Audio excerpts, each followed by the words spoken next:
Okay, guys and girls, I've got the microphone on. First, I better check. Can you all hear me? Give me a quick thumbs up and let me know if audio is coming through. I just want to make sure of that before I ramble on too much and make a fool of myself talking to myself. There we go. We got a thumbs up from DJ. Cool.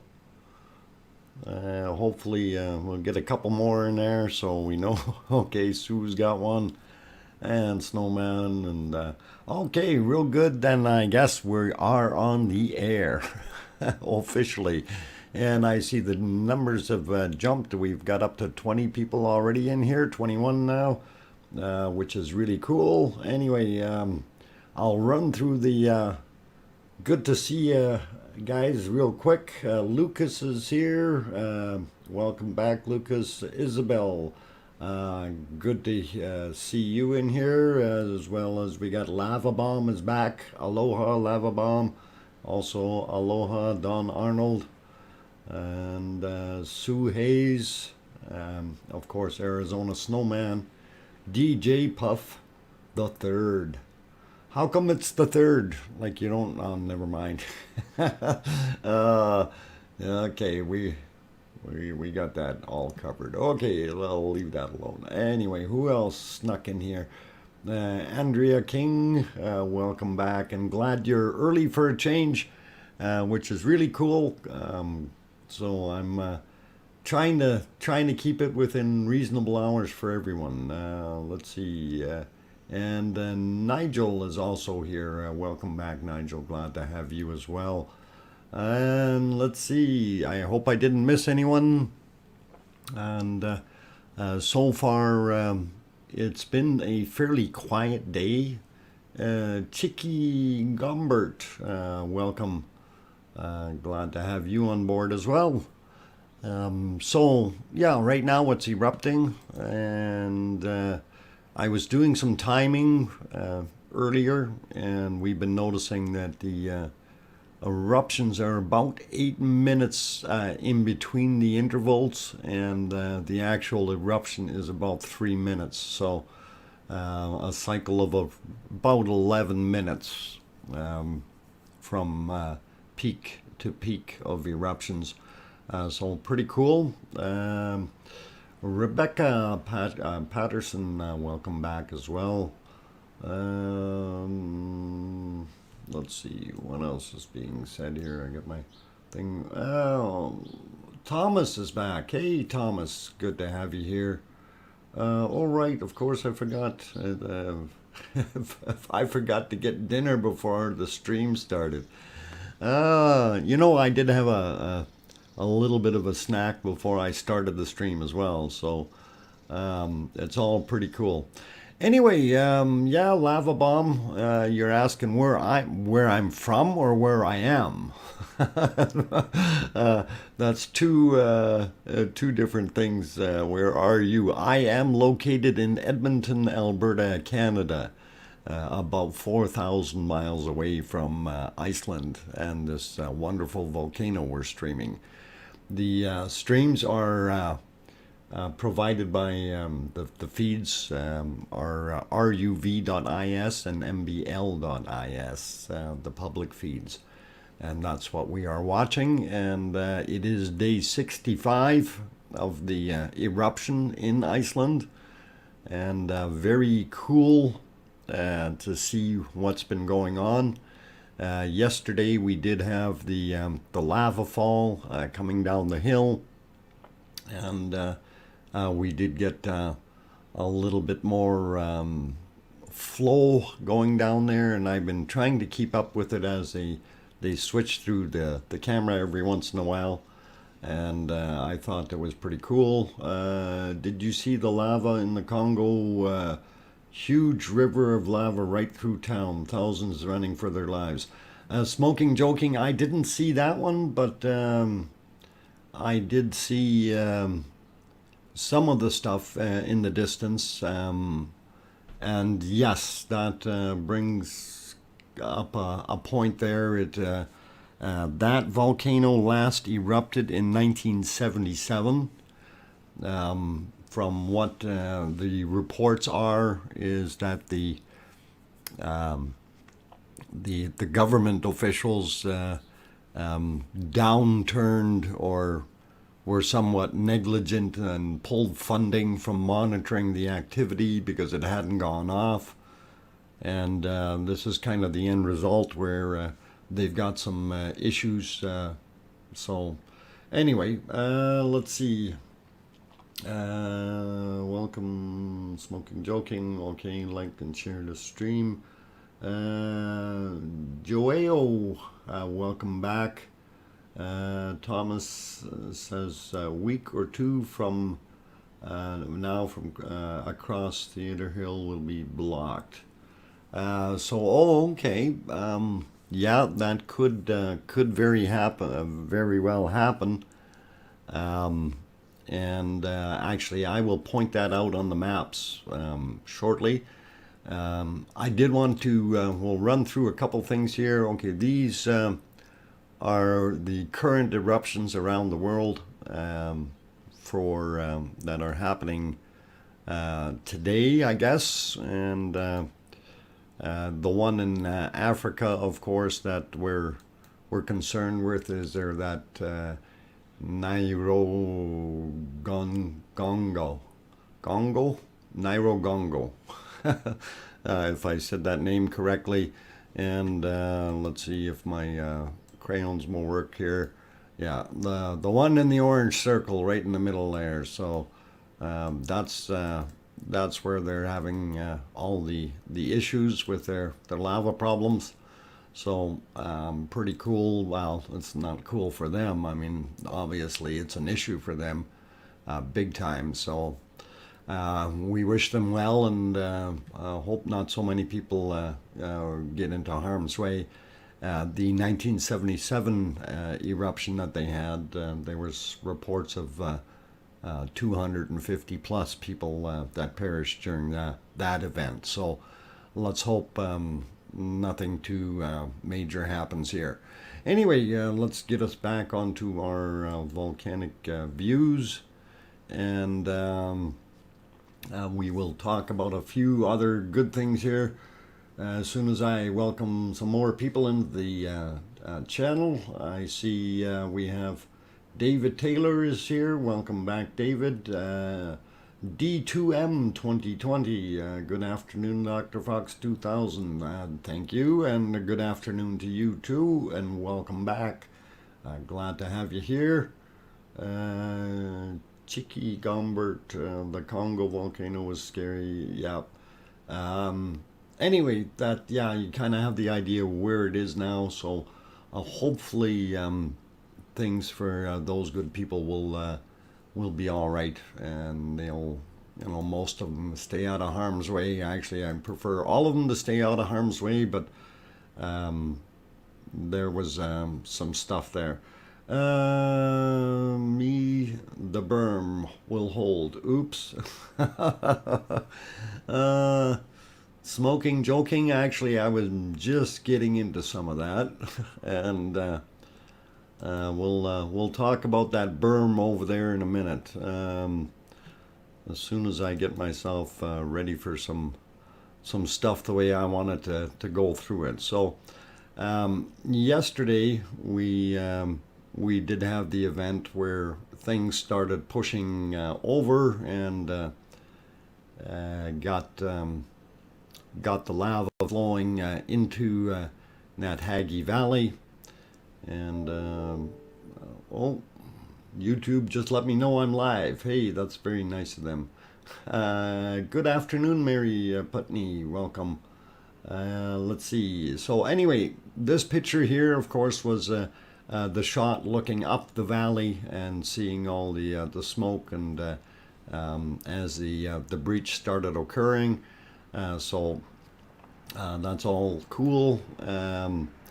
And here we'll actually show you the footage from yesterday, so you kind of get an idea of what happened there, and hopefully the audio will play on that as well as soon as it starts. Let's see. Come on, go over there. It's working on it. Why is it so slow?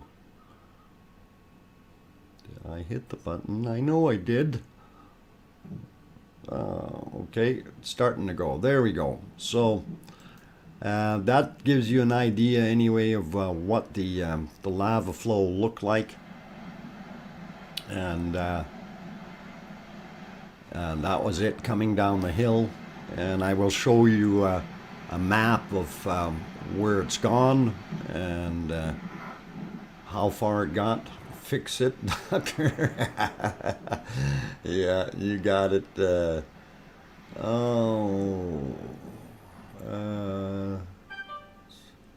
Spot too soon, LOL. Okay, anyway. I'm too soon? Well, I started at the right time. Lava will take a week or two to reach the road. You thinking a week or two? Thomas, is there any talk of them putting another berm down at the south end of Nathagi? I'm just curious if they're going to try to do that to slow it down a bit. It's getting wider and more progression is into the valley. Yeah, I will get to that in a second, guys.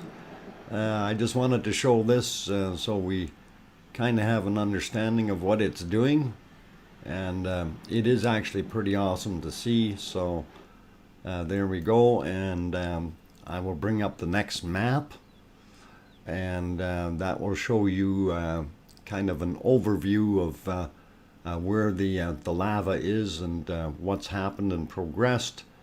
And it's looking pretty awesome.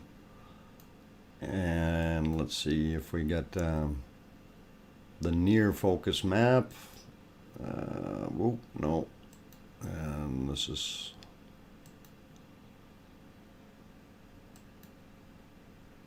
okay. I got that one.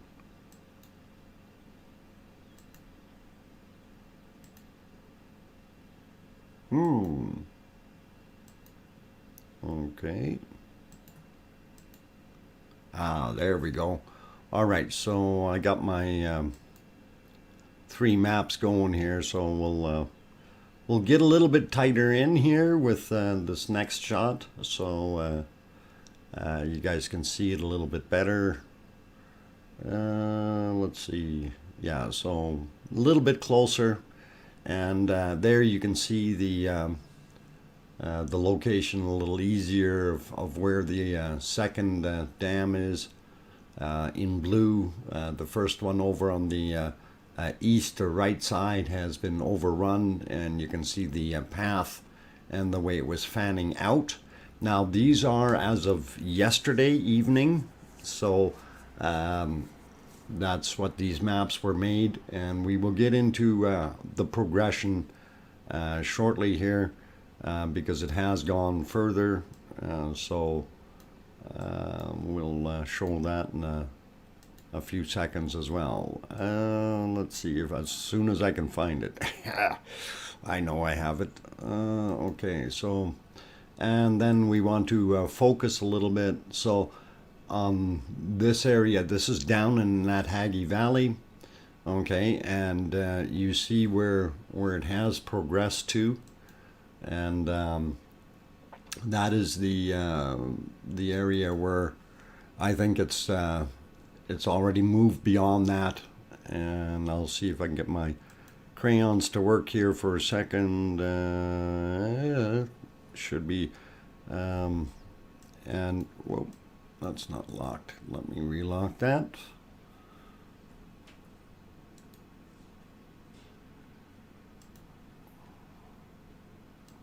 That way we can make the crayons work. Okay, so it still didn't want to work.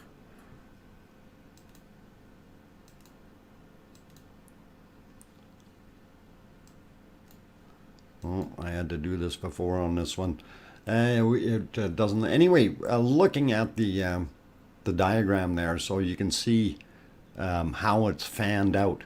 Now it's actually gone beyond that already, so we'll see if we can get this scribbler working on here for you guys. Oh man, I gotta get better software or something. Anyhow, so the progression should be a little bit further, somewhere around here now. Okay, so maybe even a little bit more like that. But it definitely has moved forward, and it is in motion, and it will continue to move in that direction. So this is where it was at right now, and I did have photos of that, and I just got to go locate them of when we had the shots. I think it might have been okay. Well, I did want to also talk about this other one here, so we will look at that. We'll clear that stuff off. Okay, so here's the western berm, and on the western berm, we do see that there is already some lava has flowed over. So technically, I would say both berms have been breached. You can see it's all just sitting right on top here, and definitely causing a little bit of an issue here. So we're going to see the flow popping right over this. So this is going to be a very cool, very interesting. But so technically, both berms have been breached. So here's my other lava flow, and here's what I was saying with the it's kind of gone on a little bit further. I didn't draw it very well on the other map there, guys, but that's what we got here. So this little extra chunk, the fan was something like this before.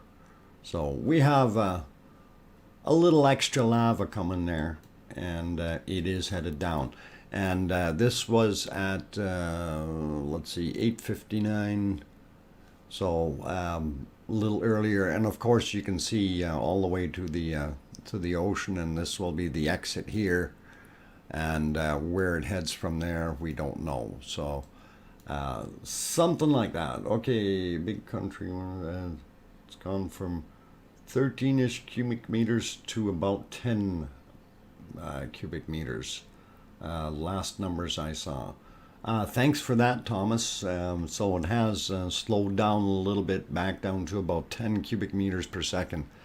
Anyhow, so yeah, this was like that from yesterday, or what we were seeing on the diagram. It might have even been back a little bit further here. So it has pushed forward, and it is progressing. So we'll keep an eye on that whenever they can swing the cams around.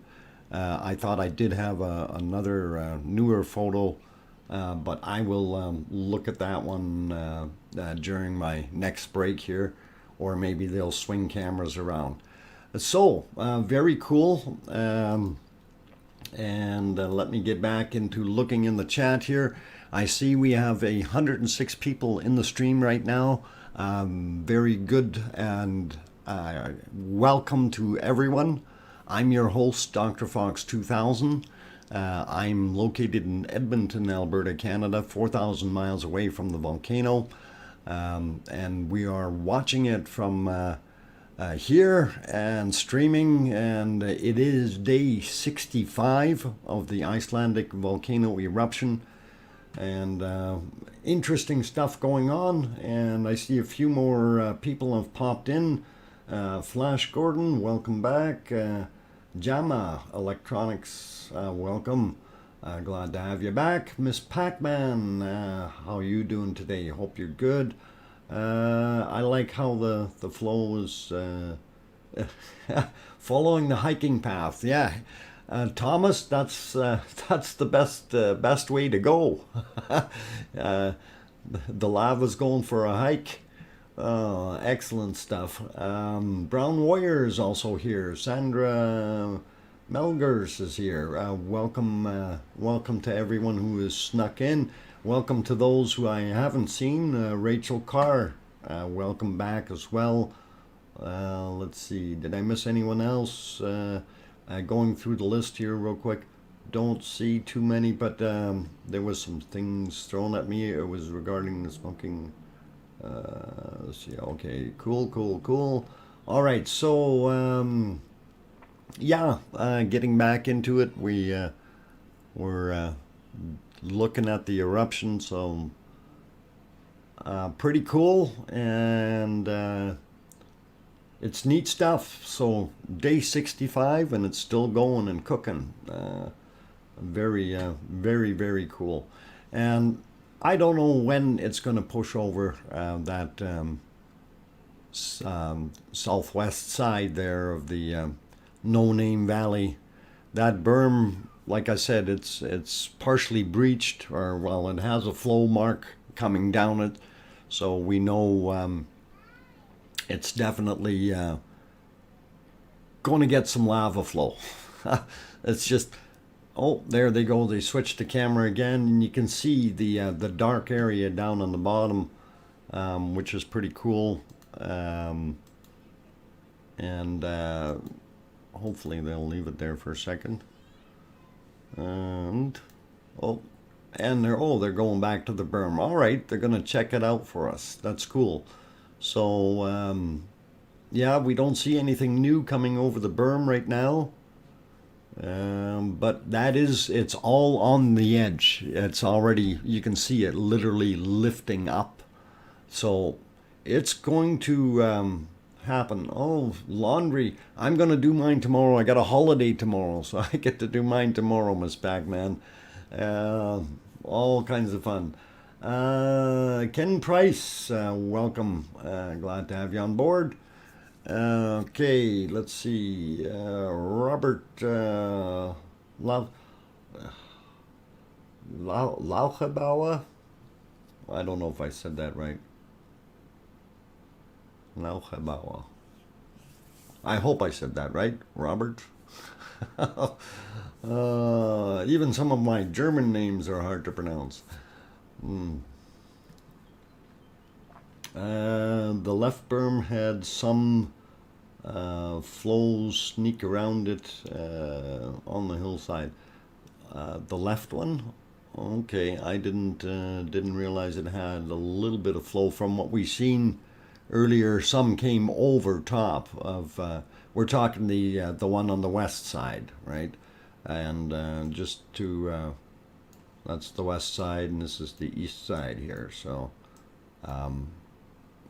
And that one there is a breach on that side, so some has come over, and that is what it is. One Bobenberg, thank you for live streaming. Amazing pictures. Hello from Switzerland, and welcome on board. I know it's not the Matterhorn, but still some cool video. Close is it is German. Okay. Sehr gut, Robert. Dann ist das auch oh, I don't know what to say. Never mind. Oh, trying to switch back and forth between two languages is a little bit difficult sometimes, especially when you're trying to keep your train of thought on the screen. You're reading English and you can't speak German that way. I'm not a translator, okay? It's hard. I have to do it in my head. Anyway, yeah, the west side up tight against the hill where the berm meets the slope. Oh, okay. Let's see if in the one photo, let me just clear that off, and we'll see if it actually showed that in the photo, if I can get to it. Where was it? It should be in here somewhere. No, that wasn't this photo. That's this other guy here. There. Okay, so on that photo, you're saying that some of it snuck across. I thought this was just, just a clay layer down on the bottom here or something. So if some did sneak down there already, because I do see something that kind of looks like resembling smoke or whatever. I don't know if that's what it is, so let's lock that so I can scribble on it and give you a little circle around that. That's the stuff that we were looking at, yeah. So it does look a little grayish in here, and I'm wondering if that was breached there as well. So it's not just this one here. So we'll call this 1 and we'll call this 2, right? So I guess that's kind of what we're looking at. So, but when you're looking at all of it, you know, you're looking up here, you can see, yeah, the gray puddle in the circle there, yeah. And you know, we're looking at all of this. It's just right on the edge, and it's starting to have tumblers ready to go over. So, you know, it's not going to take long for this just to be flowing down, and it's a matter of where it's going to push the most. We may get 2 or 3 or a whole bunch of breaks pushing through. So hard to say, guys, but we definitely want to keep an eye on it. So when they're doing their thing with the close-ups, that'll be when we'll have the opportunities to see it. So very cool, very good. One of the channels got some drone footage of it. Oh, okay, cool. Yeah, that's always nice when they are able to do that. So I see a few more new people popped in. I'm your host, DrFox2000, and we are watching day 65, a live stream of the Icelandic volcano eruptions. And see a few of you guys have hit that like button, but I want to see a few more hit that like button. If you do like what you're seeing, please hit it. Also, if you're new and you want to see more of these streams, please hit that subscribe button. So bop the fox on the nose and slide over and click that subscribe as it pops up there. If you have it on the corner of your screen down on the bottom.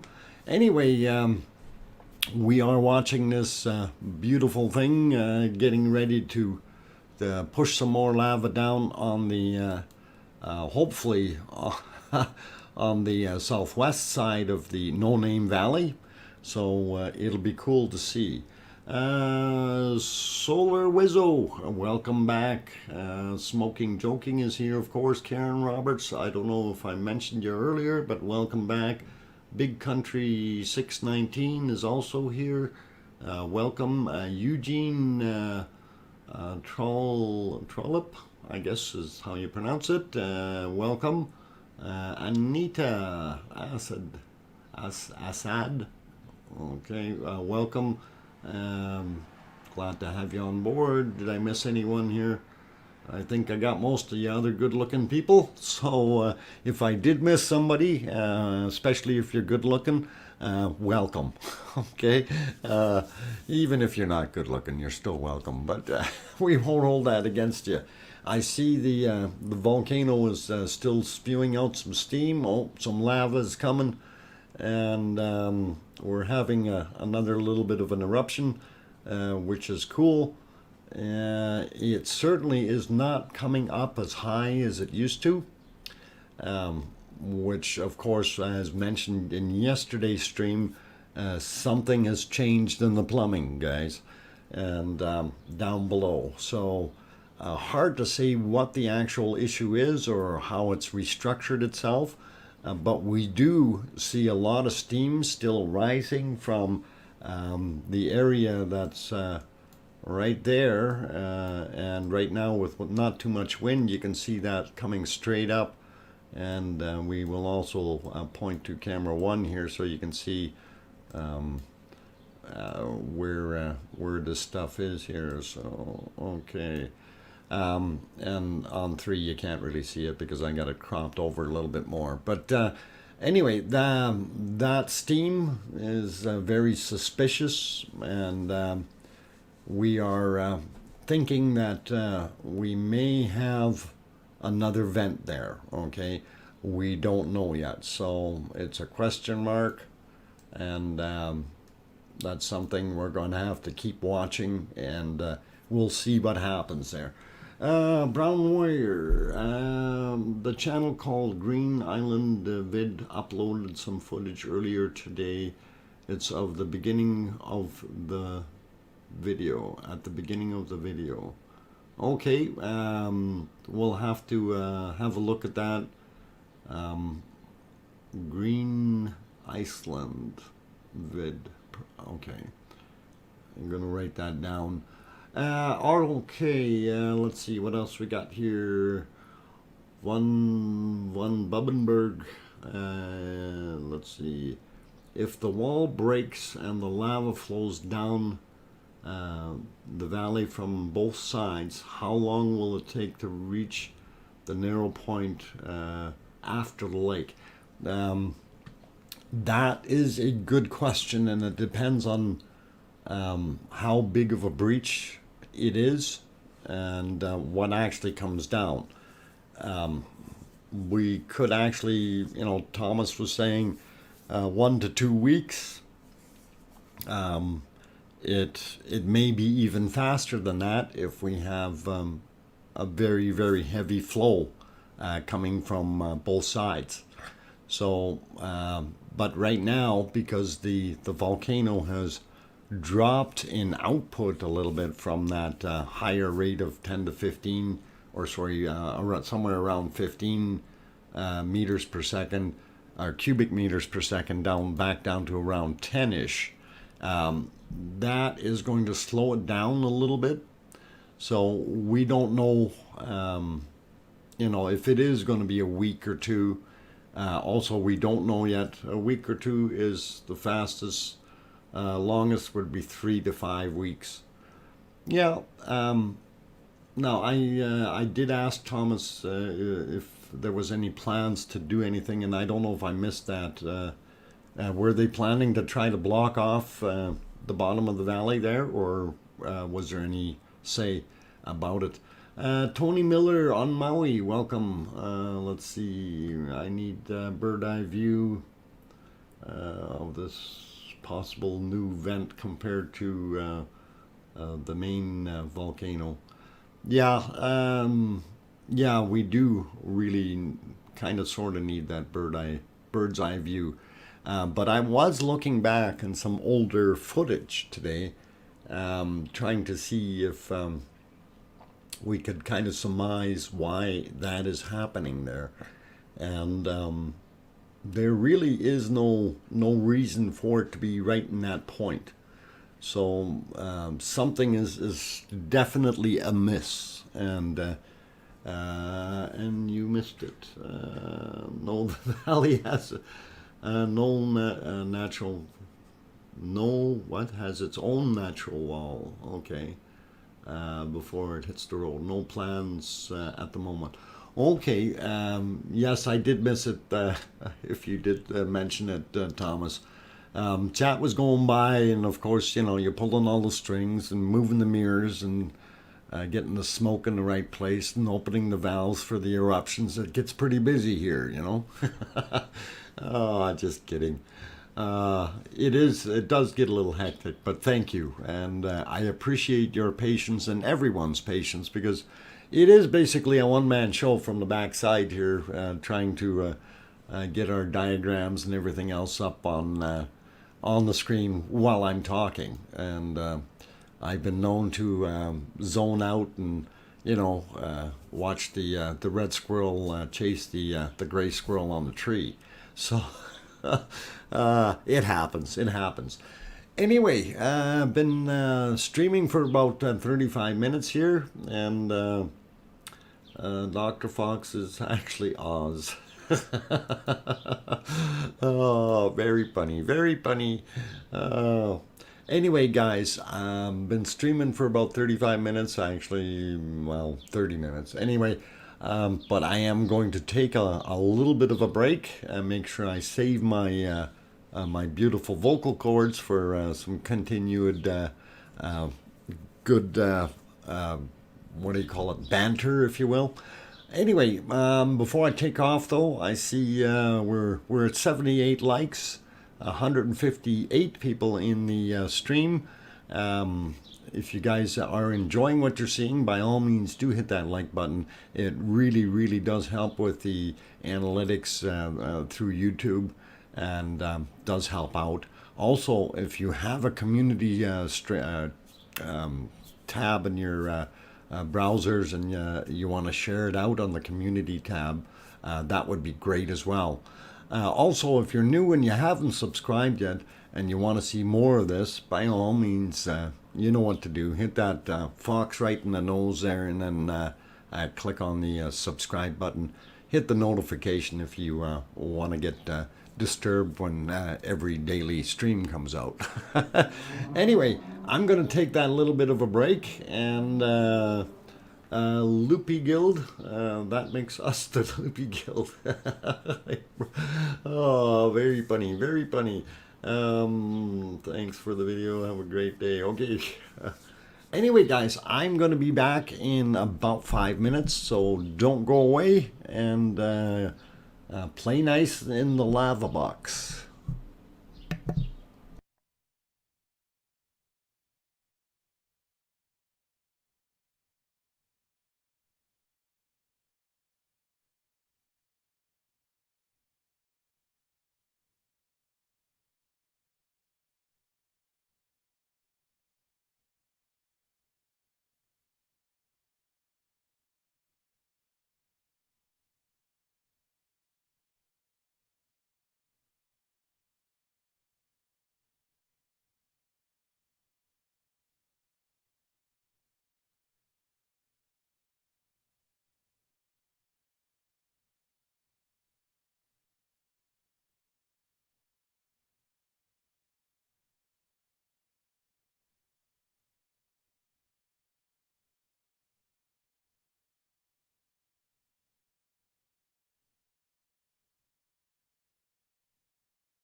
Okay, everyone, I'm back.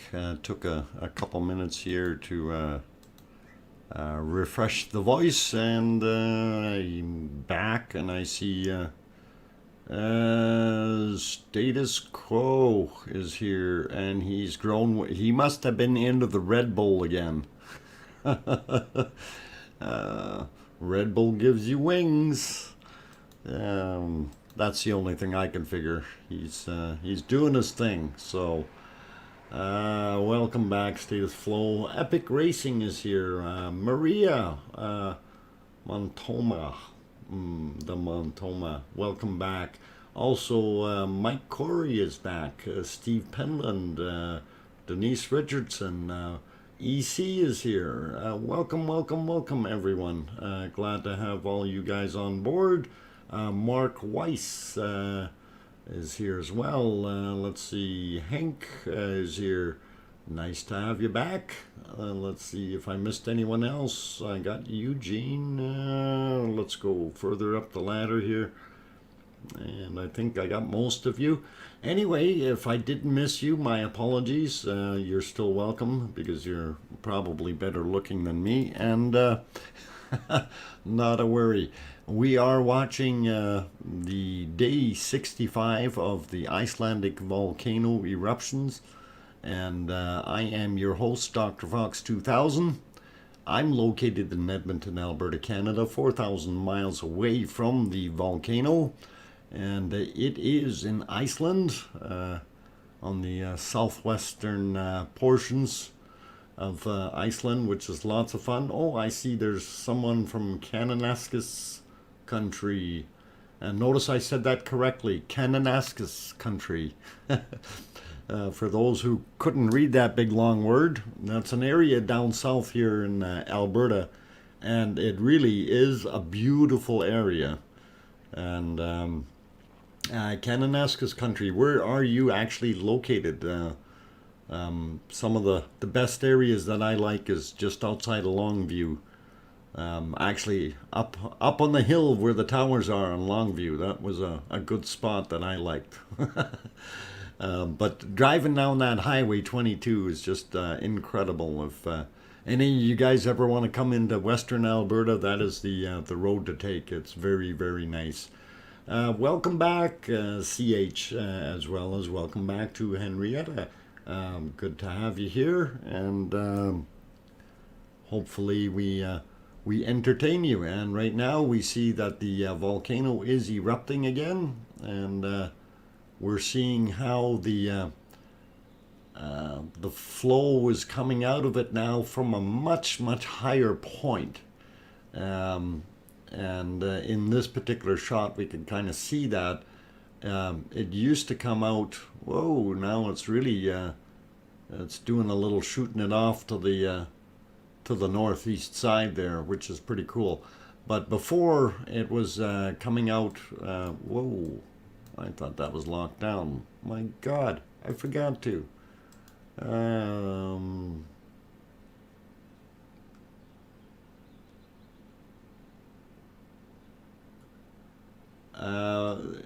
In what language would you like me to say that, Brown Warrior?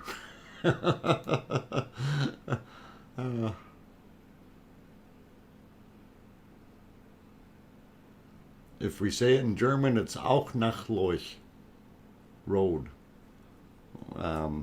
So, Archnacloid, Cloich, Archnacloich in English? I don't know. You try it. Too much fun, guys. Anyway, little things get sidetracked there. Real cool though. Okay, so Kananaskis country is close to Canmore. Yeah, Canmore. It's a beautiful place, Canmore, but at nighttime, better bring an extra sleeping bag or a blanket, man. That place at night. During the day, it'll be plus 30 Celsius or somewhere 85 Fahrenheit, and at nighttime it'll be right around the freezing level, if not a little colder. So the temperature swings there were just nuts as far as I remember. Yeah, it's cool at night. Yeah, cool. An understatement. Woke up with 2 inches of snow on my vehicle in the middle of July, right? Um, and that is not an unheard of thing there. So see above. I'm trying to see above. Och nach deutlich. Och och nach kloi itch. Och nach kloi itch. It sounds like you got a disease. Don't get any of that Ochna lich on you. It's really, really destructive. Anyway, lots of fun, guys. Lots of fun. Um, anyhow, let's see. Where are we at here? We're looking at the volcano and stuff. Let's focus back on that. We're looking at the No Name Valley, of course, for the most part here in this particular shot. On the right side, where we had our initial breach, it's flowed there since yesterday, and of course today it's continuing its flow, and that is down along here, along the rock line where we can't really see it, and then it flows out, and we can actually see some kind of a stream going that way. And also we've had some flow over there and over here. A little hard to see when the shot is a little fuzzier like this. And no, I'm not trying to make a face on here, so it's okay. All right, get rid of that. What happened there? Okay. Yeah, so that's kind of where the flow is going. And of course we got the lava highway coming out, and it's heading over there, and then we have the hot spot there as well. So some of this is swirling through here like that as far as our flow. So we're not getting quite as much push here yet, but this used to curl around to the back, and of course that has forced some of that into the corner and caused it to breach or go right over top of the berm. Really hasn't destroyed the berm, just went right over top of it. And we're seeing similar actions over on the west side in this area, where we have a couple of spots where it's already breached and come into that valley area. So we should see some flow soon. I'm not going to say how many hours or minutes or whatever. I'm just going to say soon. So a little difficult in telling how much push there is now that the volcano eruptions are back down to about 10 meters per second, or 10 cubic meters per second, which is a little slowdown. Let's see. So who else is snuck in here that I've missed? Piet, welcome back. Epic Racing. There's always volcanoes erupting. News just travels faster around the world. Yeah, we have always had that. The volcano eruptions everywhere. And just to get back to it, here's your current volcano eruptions happening right now around the world. So that gives you a better idea of what's going on. And of course the talk of the town, of course, is the big one right there in Africa, and that's causing some mayhem. Last time that one erupted was in 1977. And people, I guess pretty much a complete generation has gone by, where people haven't seen volcanic activity, and they don't know what to do. So you know, unfortunately, it is what it is, and hopefully people get out of harm's way and save themselves. And I know the infrastructures aren't there so much for those people. The you know, not too much preparedness, if you will. So unfortunately, it is what it is. But let's throw us back to our volcano here, and we're starting to see some glow coming from the volcanic lava river, and kind of interesting and cool to see. And let's see, Brown Wire said something here. If you look at the opening shot of the Greenland video, you will see some smoke halfway up. Old stream slash path heading to the left berm. Okay. Let's go back to that picture there for a second. Steam coming up. Unfortunately, we see some steam or smoke right up there. I don't know if the volcano is erupting right now, so we'll leave it there for a second, and we'll just keep an eye on it and watch the eruption. One thing I did want to point out, the cone has really on this side has really patched itself up, and you know, that used to have that great big vent in here, and it's now doing a lot better. So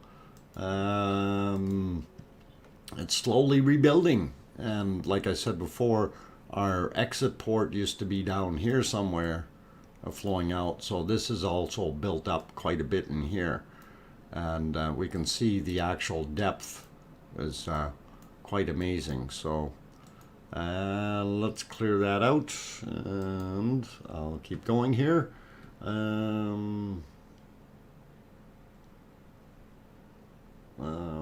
Wanted to know about this is all. Okay, about that. So, all right, just looks at more moss or grass fires happening.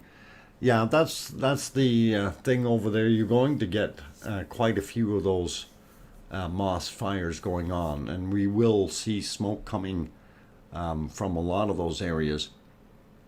It's not the same as when we're looking at, you know, in like here you see little spots. There could be organics underneath there that are still smoldering out. Definitely down here in the valley, that's all moss fire stuff, right? And on the sides here, that could be still some organic material underneath there, causing some smoke. We do see smoke here, definitely moss burning. Same with right there. That's probably some of that as well. So I'm gonna have to just keep an eye on it, guys, and see what it's doing, and hopefully it will tell us all kinds of things. But yeah, seeing the lava stream starting to push out here again, which is interesting. So I'm wondering if that's going to give more push to our dam area, because if you look here, you can see it. So you know, if that pushes it forward, that's going to increase the flow. So killed over 200 people. Unhoused thousands. Okay. The last erupted. I thought it was in '77 that the last eruption was. My apologies. So I know there was over 250 that got killed back then. I don't know about the one in 2002, so maybe I missed that one. Interesting, and it's too bad that happens. But it is what it is, and you know, I think their government may have dropped the ball on monitoring a little bit there, and you know, cut costs, or they were trying to cut costs, and they thought, no, they don't need to watch the volcano. It hasn't erupted for a while, so that's when you start paying the piper. What is the square on the left as it is? We'll go back to that larger screen on the bottom there. I don't know if that's a fuel tank or what it actually is sitting over there. But I know what you're referring to. It almost looks like a trailer of some sort, the white square. I know this right there is a bulldozer. That's a D9R. D9R sitting there. So anybody knows the size of a D9R, that'll give you a pretty good idea of what the proportions are like here. So yeah, D9R is probably 12 feet tall. Pretty nasty. So yeah, same area again, doctor. Okay, 250 people dead, and 140,000 were made homeless. Okay, thanks, Anthony Liggins, and welcome. Let's see who else has snuck in here. Brooke Robinson, welcome.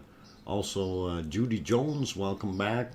Epic Racing, R. Kelly Coker, welcome. Let's see if I missed anyone else here. I got CH, got Nigel. Okay, very cool.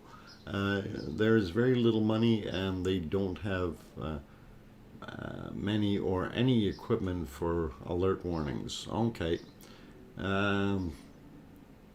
D9 is approximately 50 T in weight. Yeah.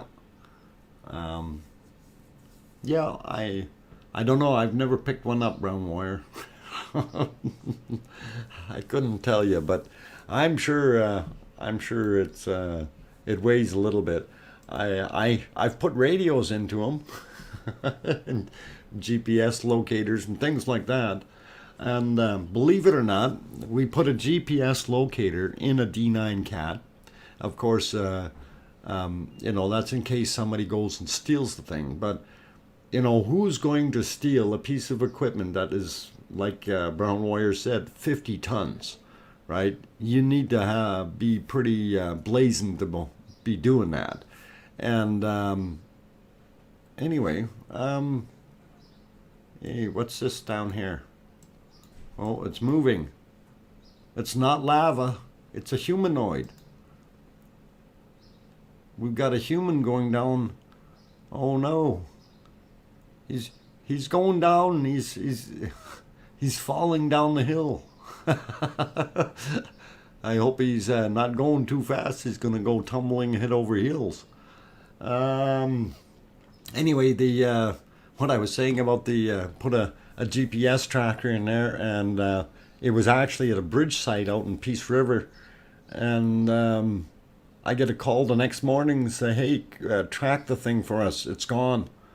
And here we found it on the highway heading towards Yellowknife. And of course they got the RCMP and helicopters and stuff involved, and they got the guys. But man, you know, like, you'd think, wow, stealing a D9 cat, you know, like this thing is 12 feet high, 14 feet wide, and about 30 feet long or 40 feet long. You know, like, you're not exactly gonna hide it, man. Anyway, those guys are all gone to the Crowbar Hotel for a while. D10 cost about $1 million US. Yep, yeah, that's somewhere around there, exactly. So, lot of money. So, yeah, for them to steal one of them is and Tony, it depends on what you put on there. You know, if it's got the ripper on the back, or the triple ripper, or whatever they're using. and your blade in the front, if you go with the there's two or three different push blades that you can get, and that all makes a big difference in pricing. So I think the one blade was like almost $100,000 for in the front. So very interesting stuff. I operated a D8 in Bosnia. Yeah, no, biggest one I ever drove was a D6. So it's cool, but I didn't actually do work with it. I just putzed around, did a little D3 digger way back when, but that was a long time ago. Anyhow, back to I used to fix them when they break. Yep. Are you cat certified, Tony? The big Hawaiian island 2018, over 700 houses burning down. Yep, that was a big loss there. Lava bomb. Definitely was. Okay, what else we got here? We have a D6Ds in the forest. Yep. D6s are pretty cool. So anyway, I'm going to throw this back around to the other cameras. We'll see if our lava is glowing a little bit. I like to see it glowing. And of course our cam 1 is still a little bit on the fuzzy side there. They've been having focal problems all day long, trying to get that thing in focus. So not sure why they're having difficulties, but I know we are still looking over top of the lava lake. It's just you can see it. It's almost pulsing, like there's an issue with something. Anyhow, I'll leave that alone. That's unfortunately the way it is, and I can't fix that from my end. That's the stuff that's being sent on the stream. So, but yeah, we're still looking at the area. The area that is smoking there, and that's kind of the interesting area. We don't know what it's going to do. You know, if we have an event happening there, it's going to be interesting to see. And the area I'm referring to is that, of course. And you can see that back here in that view as well. So, and that, you know, it keeps on pushing upward and upward, almost looking like it's going to be a vent, right? So, and you can notice that from this side as well. So we don't know what's going to happen there yet, but we're going to keep our eyes on that. We do not have a confirmation on it. No new vent as of yet. At least it's not been officially declared or announced by anyone, not that I know of. Brown Warrior says, do you know what the situation is with the valley behind the hills on Cam 3? When you say the valley behind, on the southwest side. Actually, I don't know what's going on the southwest side. Let's see if we can find ourselves this picture, and I think in here, over on this side, this is the concern area here, because that's the low point. So you could have some flow in from that side if that's what you're referring to. I don't know what's going on yet on that, but let's see if we can find another picture here to show one of the, okay, so yeah, this is where it was basically at here, right? And if it goes down there, that's gonna end up being in there. I'll see if I have the other map here. Where is the other one? Lava coverage. No, we got that. Oh, it's in the wrong one. But I'm going to show you this image anyway, so that we have that. And then let's focus lava flow. I'll find the image. It's in this folder here. And focus. Okay, so that other area, I'm not sure from here where exactly it is, because it's really, really hard to tell.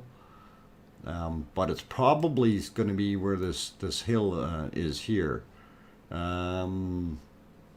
Anyway, this was the latest that we had as far as the flow down in Nathagi Valley, and you can see that it's just about at the it's basically going around the edge following the trail, and it's the easiest path, I guess.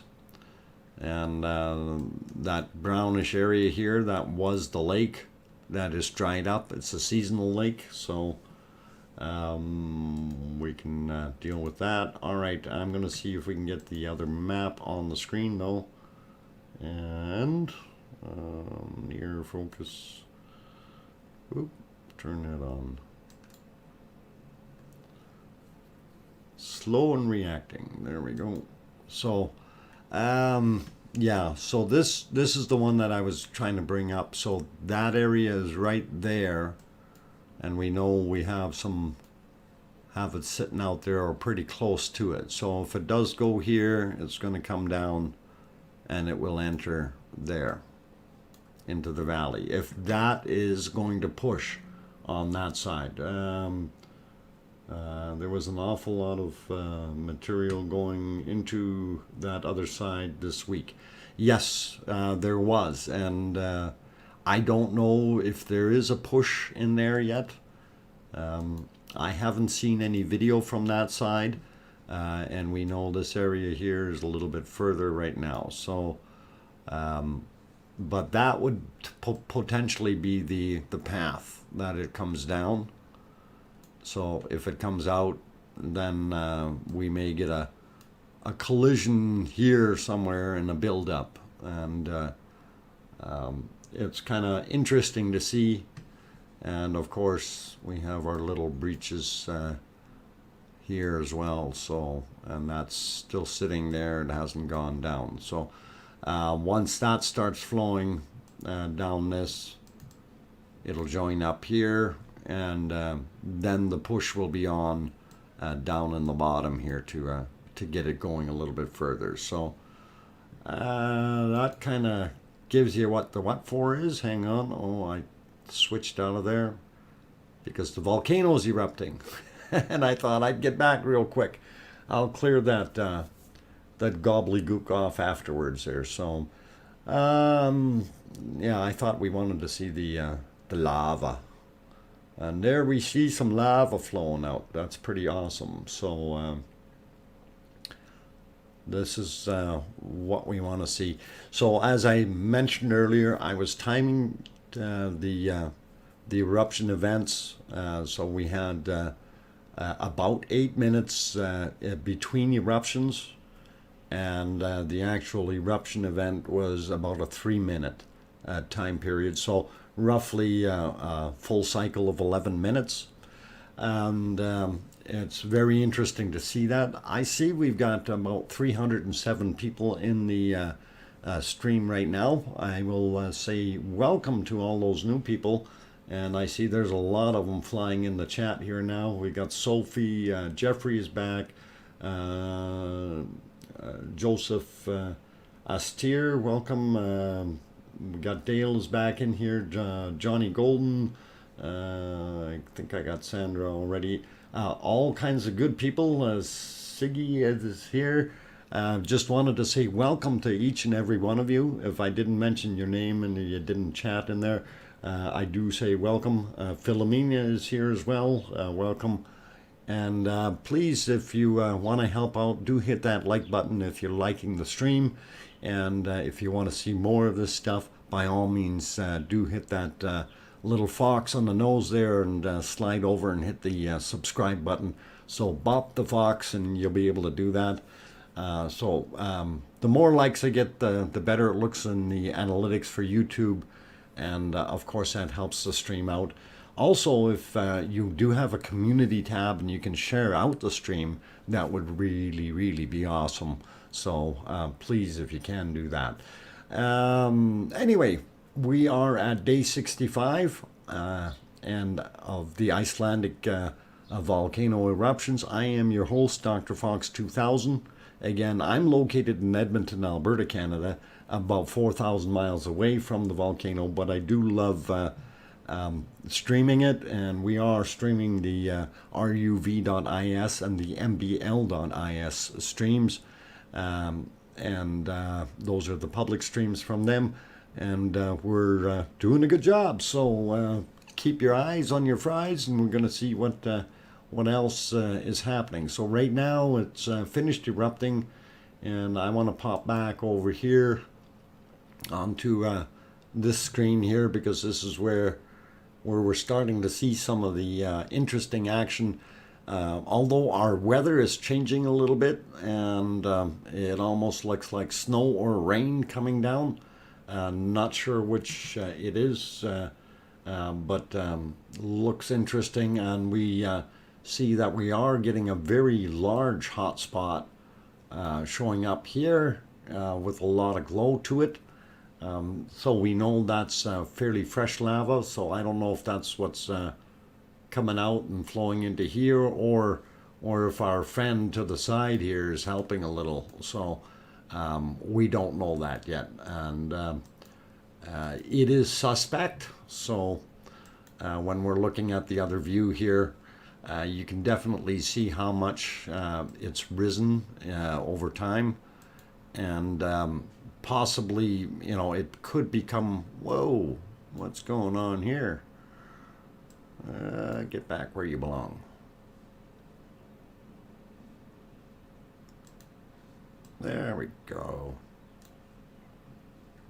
All right, I did it again. Forgot to lock the darn thing. So, not a problem. But anyway, you can see where the steam is rising like crazy in the middle there, and that is possibly a new vent, but we are not sure of that, and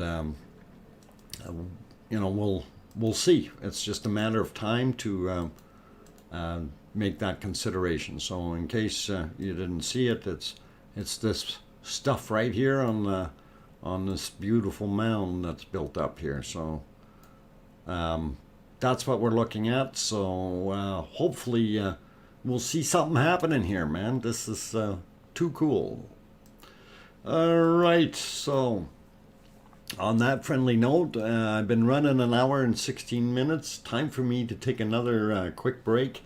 Couple other people snuck in here. I think I might have said hi to Sophie already. CH is here.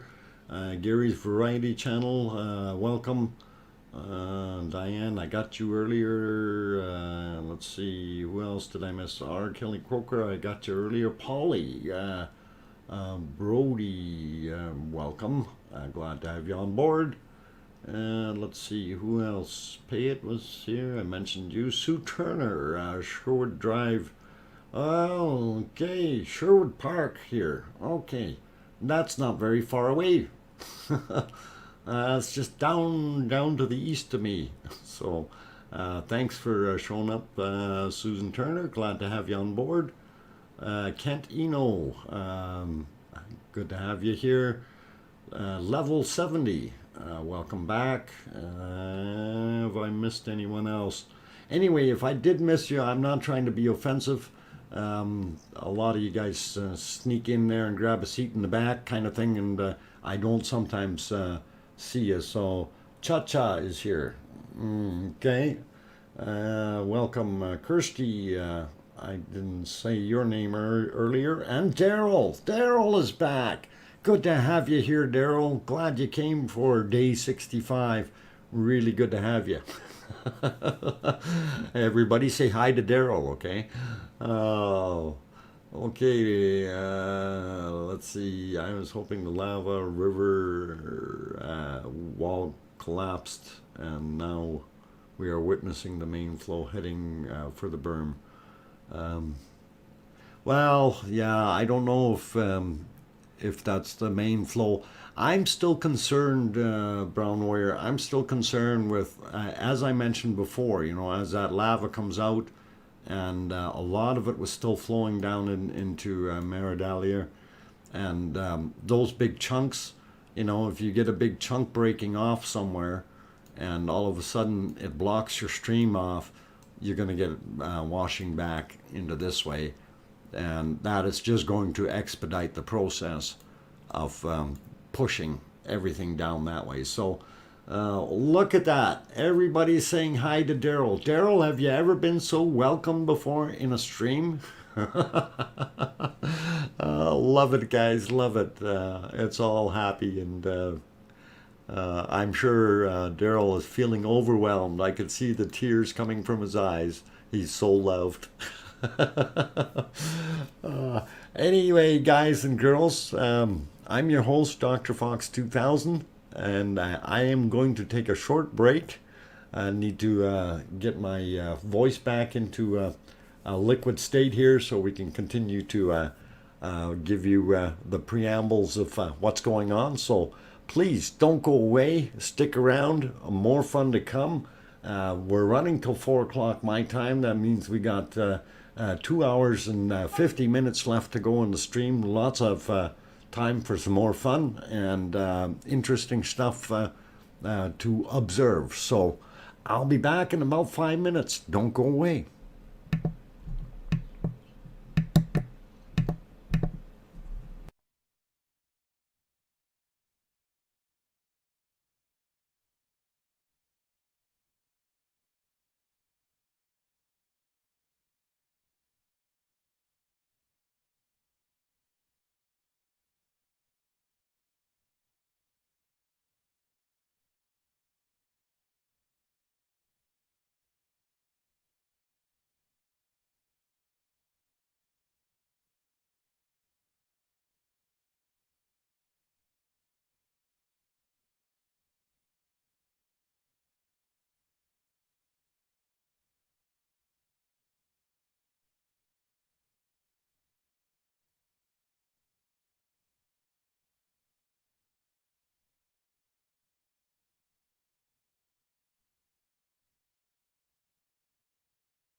Okay, ladies and gentlemen, boys and girls, and everyone else, I am back.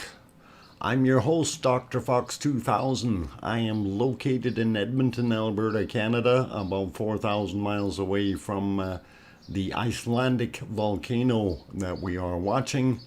It is day 65 of the eruptions in Iceland for this particular volcano group or fissures, whatever you want to call it. It started out with Bob, of course, and then we ended up with Bob Jr. and Flo and all those nice guys. And it's been a really long time getting to the point we're at. And of course, the big vent that we have in front of us is Ragnar Rock on the is what the local, or not the locals, but the tourists have called it. And that is on your left hand screen, the fairly tall structure in the foreground. Unfortunately, they have it a little bit out of focus, and right now you can see in the right hand screen that it is erupting a little bit. And that shot is roughly a kilometer away, so it's seeing a lot of material in the foreground as well, where we see some extra steam coming up. But anyway, we're watching the eruption right now, and it seems to be shooting a little bit over the backside again. So this volley was a little bit more intense, which is all cool. And anyway, wanted to welcome all those newcomers in the stream, and also some of those who have just popped in and come back from previous times. Dancing with Living, welcome back. I think I got Gary's Variety channel already. Welcome back, of course. It's definitely picking up the pace now, more frequent now. Okay, Brown Warrior, cool, good to know.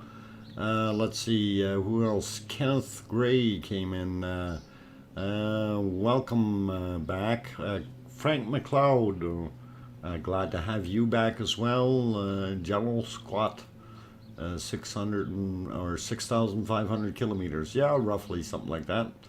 Let's see, who did I miss? Anyone else? Denny, ISL or Izzle or whatever you want to call it.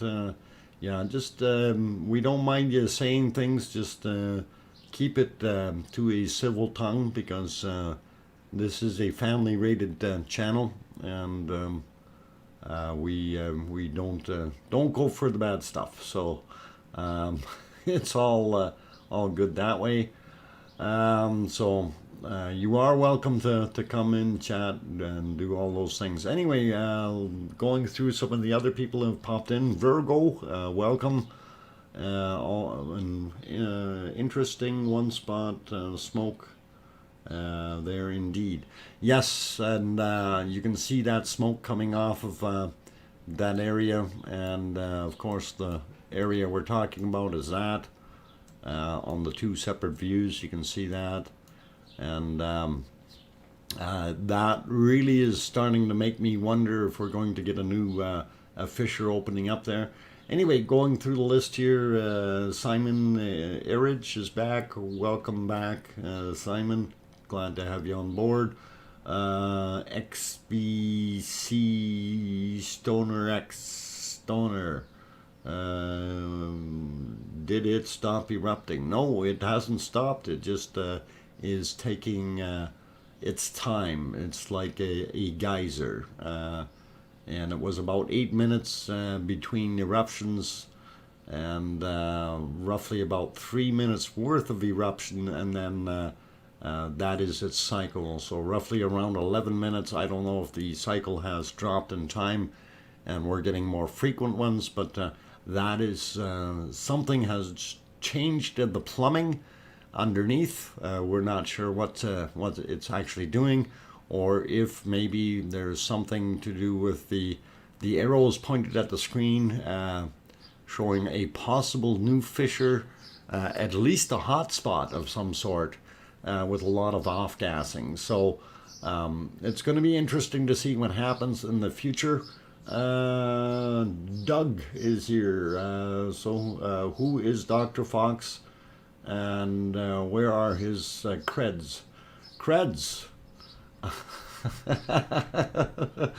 Oh, you want to see my creds? No, Doug, you can't see my creds. I'm sorry, those are private. Um, just to let you know, I am an amateur geologist as well as a prospector. And typically, I do go out hunting for gold and gems in extinct volcanoes. More like the old kimberlites, and you try to dig down and get some of the good gold that's trapped between the quartz. That's the kind of guy I am. So hope that gives you what you needed for an answer there. And I don't claim to be an expert. I just claim to be your host. And we do have a lot of other smart people in the chat. If you do have technical questions, if I can't answer it, I'm sure they can, and it's all good. Welcome back, Anita. Who else? Cynthia's here. Welcome. Is Doug a? I don't know. I don't think so, Brown Warrior. Let's leave that alone. Level 70. Hi, Dr. Fox. Can the velocity of magma change over, or viscosity? Absolutely. Completely.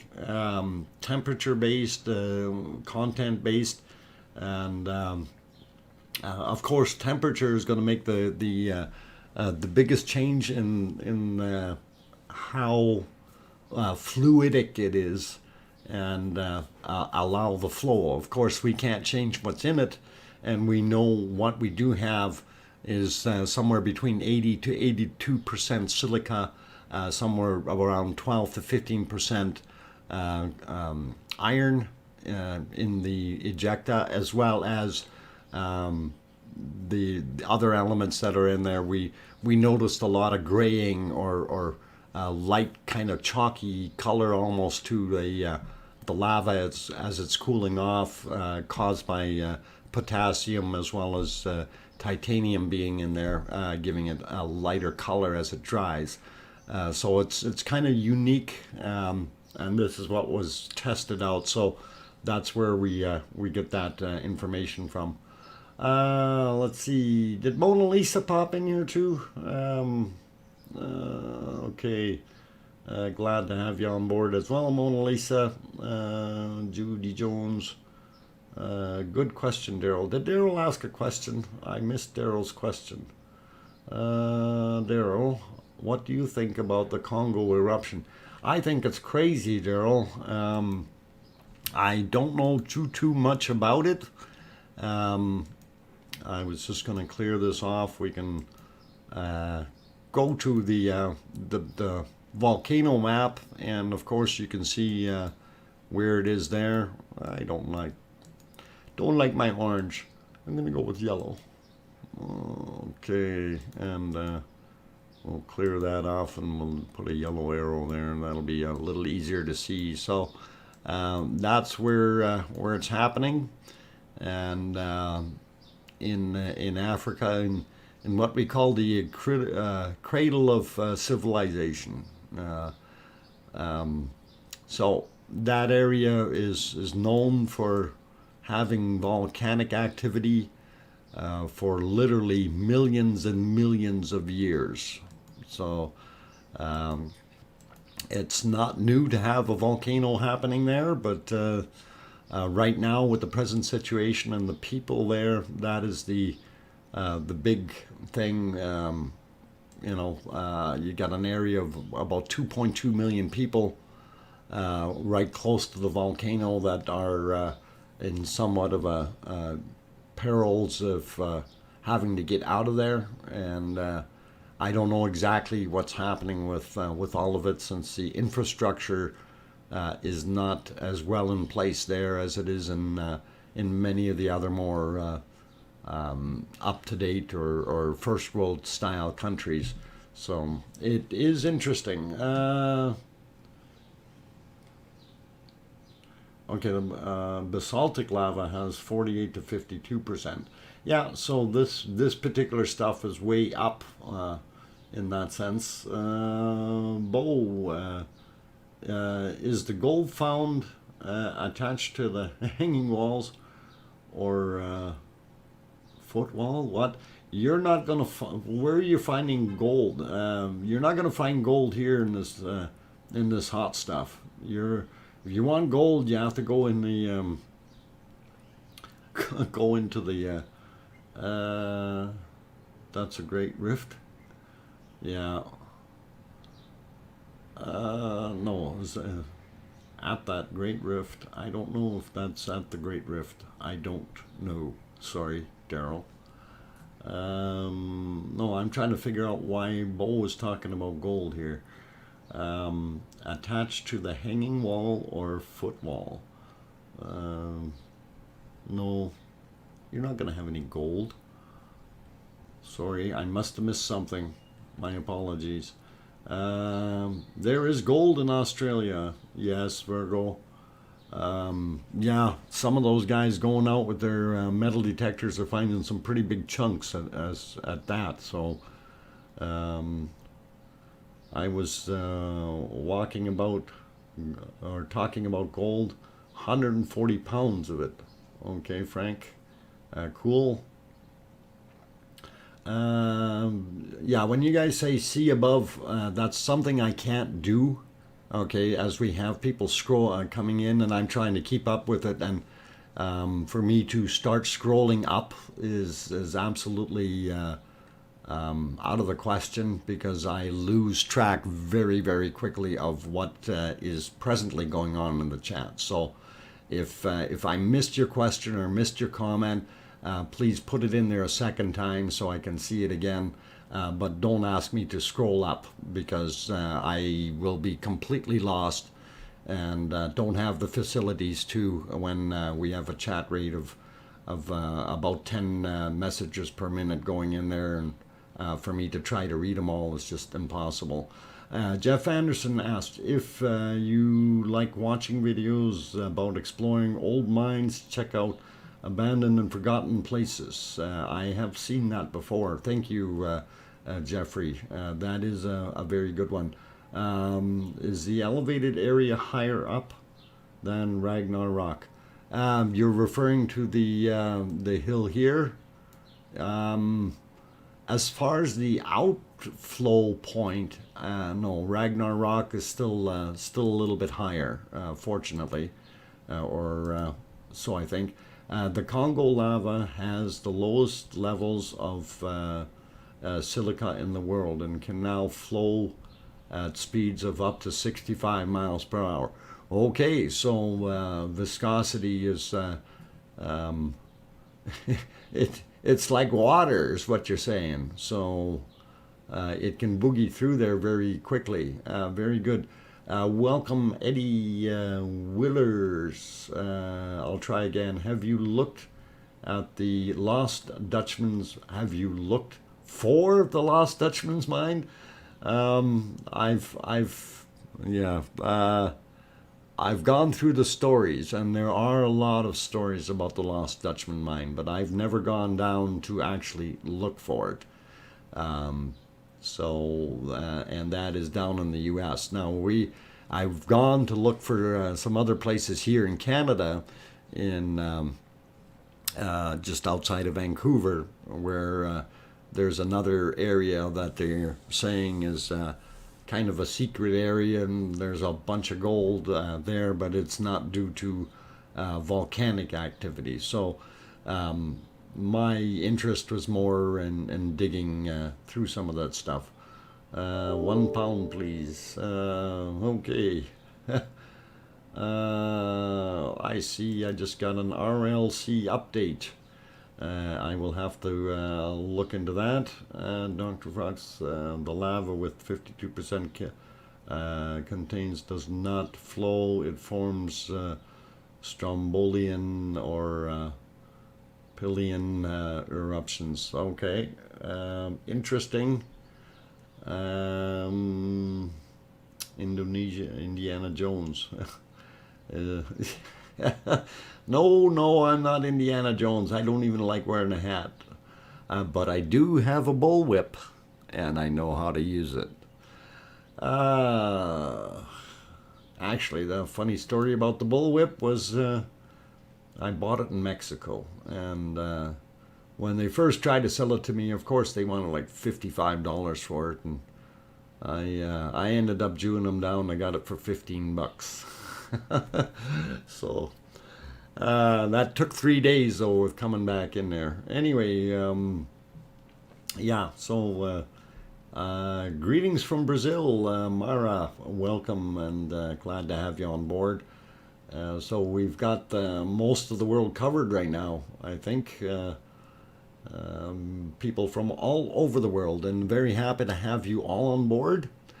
For those who are fairly new, and if you haven't hit the like button yet and you like what you're seeing, by all means give that like button a smack and get that to go up a little bit. It definitely helps my numbers as far as the analytics are concerned, so it's a way of helping me out if you like. Also, if you're new to the channel and first time here, you haven't subscribed yet, you might want to consider subscribing. I do try to stream daily. It doesn't always happen, but out of these 65 days, we've gotten 62 of them. So we're doing a pretty good job. And Sophie is from Denmark. Glad to see that, Sophie. Anyway, going through my rambling here. So if you haven't subscribed, consider doing that. Tomorrow I will be streaming from 4 p.m. Mountain Daylight Time to about 7 p.m. Mountain Daylight Time. And I'll translate that. Eastern Standard Time will be 6 p.m. to 9 p.m. Eastern Standard Time. Okay. 4 p.m. becomes 2200 Iceland time. So 2200 to 0100 Iceland time tomorrow. So hopefully that will inform everyone of tomorrow's schedule. And I know that's a lot of numbers thrown at you, but hopefully you pick the right time zone and you understand the one that you're closest to or need to shift with. Daryl, okay, let's see. There's a few people. Bruno is here. Welcome back, Bruno. Hi, nice to be back. A bit warmer by Edna's laugh. Okay, glad Edna's keeping you warm there, Bruno. Daryl says, DrFox2000, you should get a large world map view and then put the pins where we all are.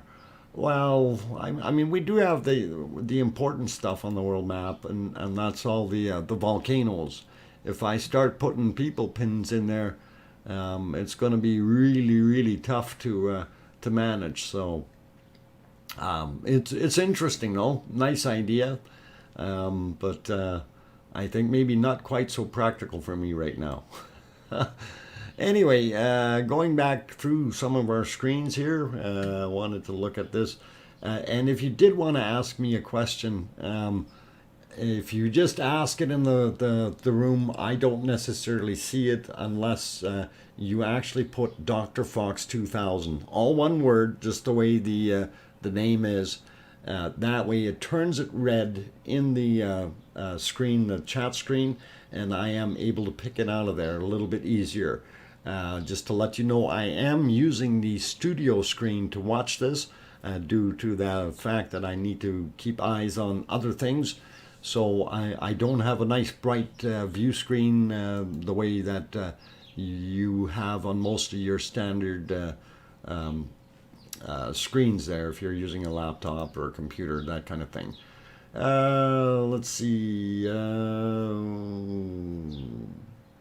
Sounds like somebody's giving some weather there. I was going to bring up Reykjavik weather, but we can type that in and get it weather.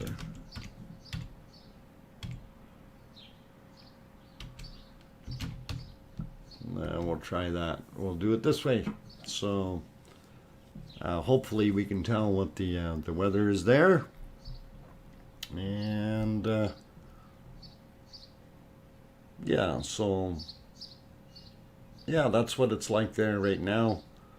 Conditions partly cloudy, and it looks like a little precipitation just to the east or southeast of Reykjavik. So that is here at the volcano site.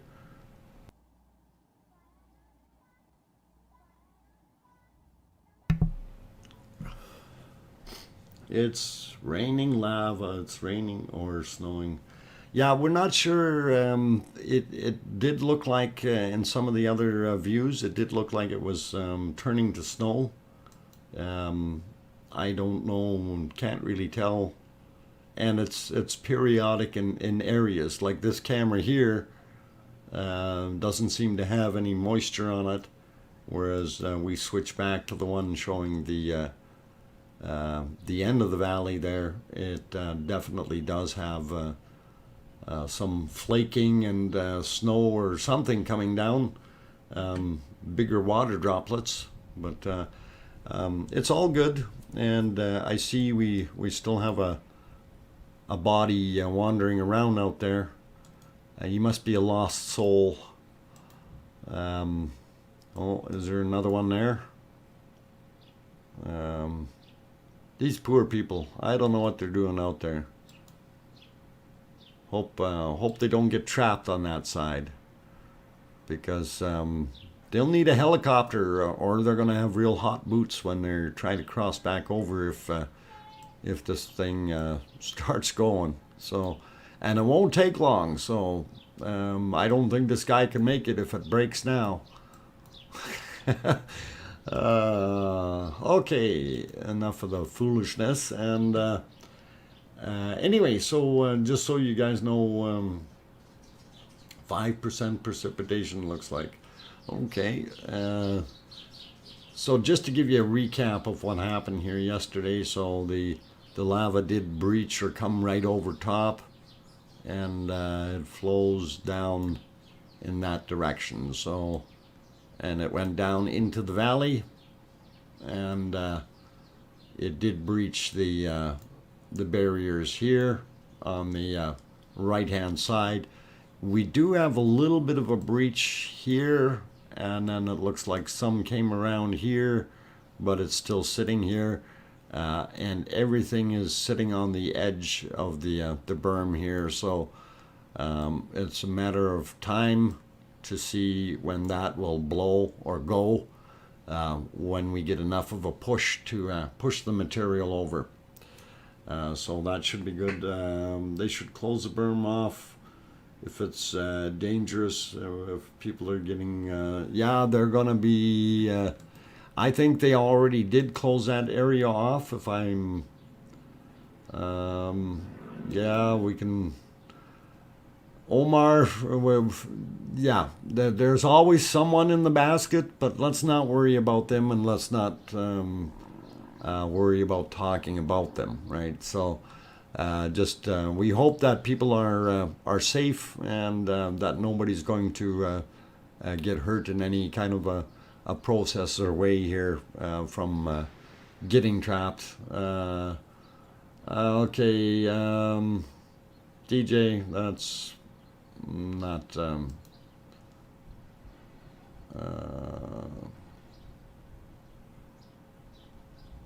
oop, no, hang on,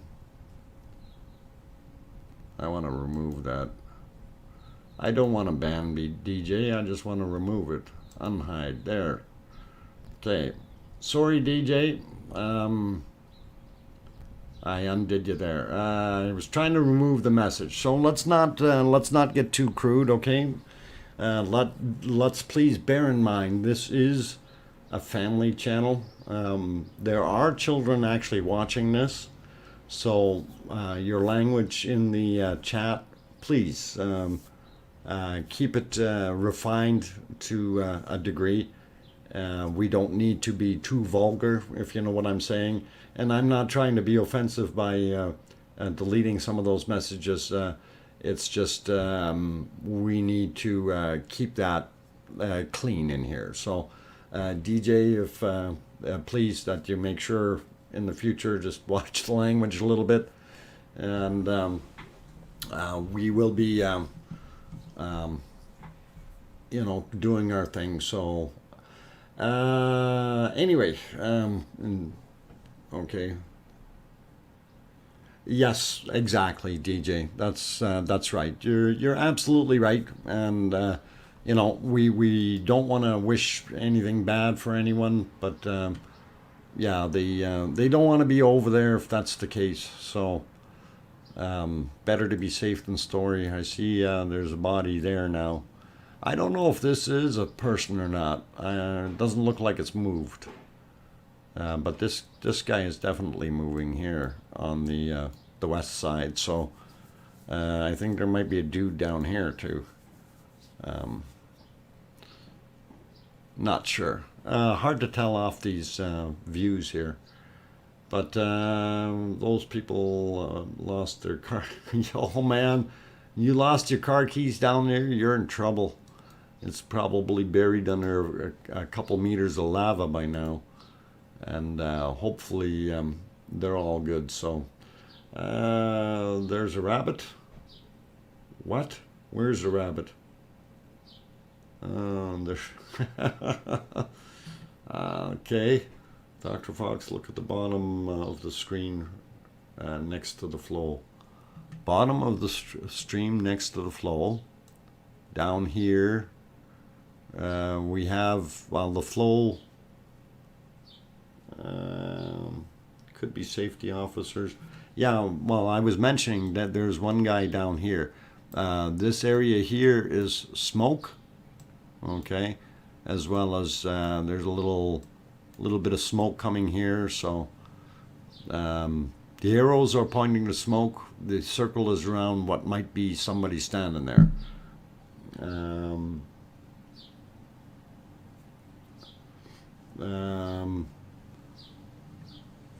Yeah, if you're on this side, you're gonna have a long hike that way. Because you got to get way down and around. So it should be okay though. I don't think there's that much of a problem. Anyway, I'll go back to that map here, and just so we'll clear the scratches off of here real quick.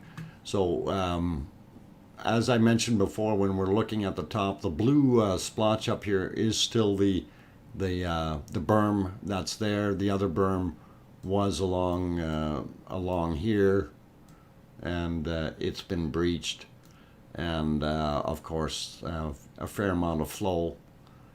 And we were seeing that other guy somewhere down here, and hopefully he'll exit and go back up the hill here, hopefully. So that should be okay there. And then of course we know that this has already moved on about that much more. So that area is already inundated by it.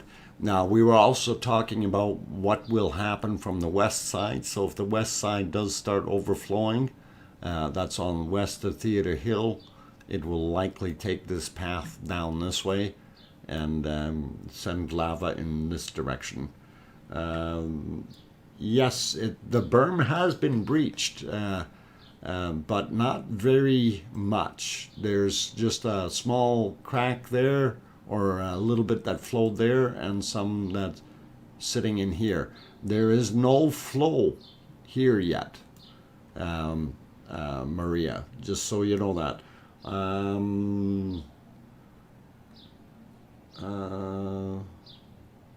Okay, well, I'm normally a fun guy, but when it comes to people on site risking their safety, it's just idiotic. There are police and wardens not present there. Yeah, they do have the safety officers. I don't know about police or anyone.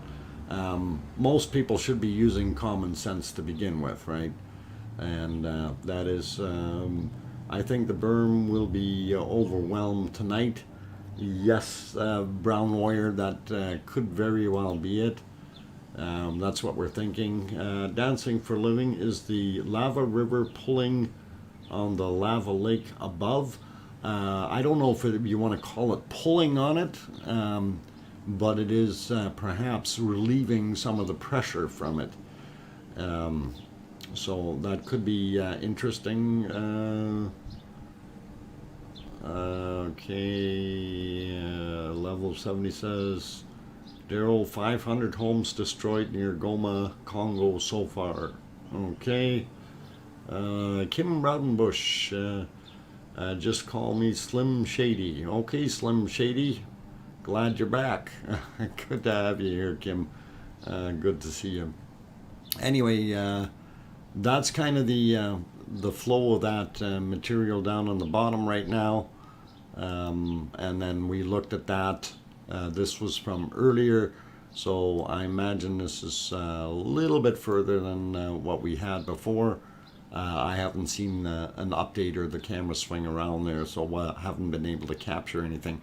But this is where I'm thinking the other stream from the other side is probably right where this path is here, the walk path, and that'll be from the west side if it flows in there. So we could have a big pile of lava building up in here. And of course, it'll follow the footpath because that's the lowest, easiest path.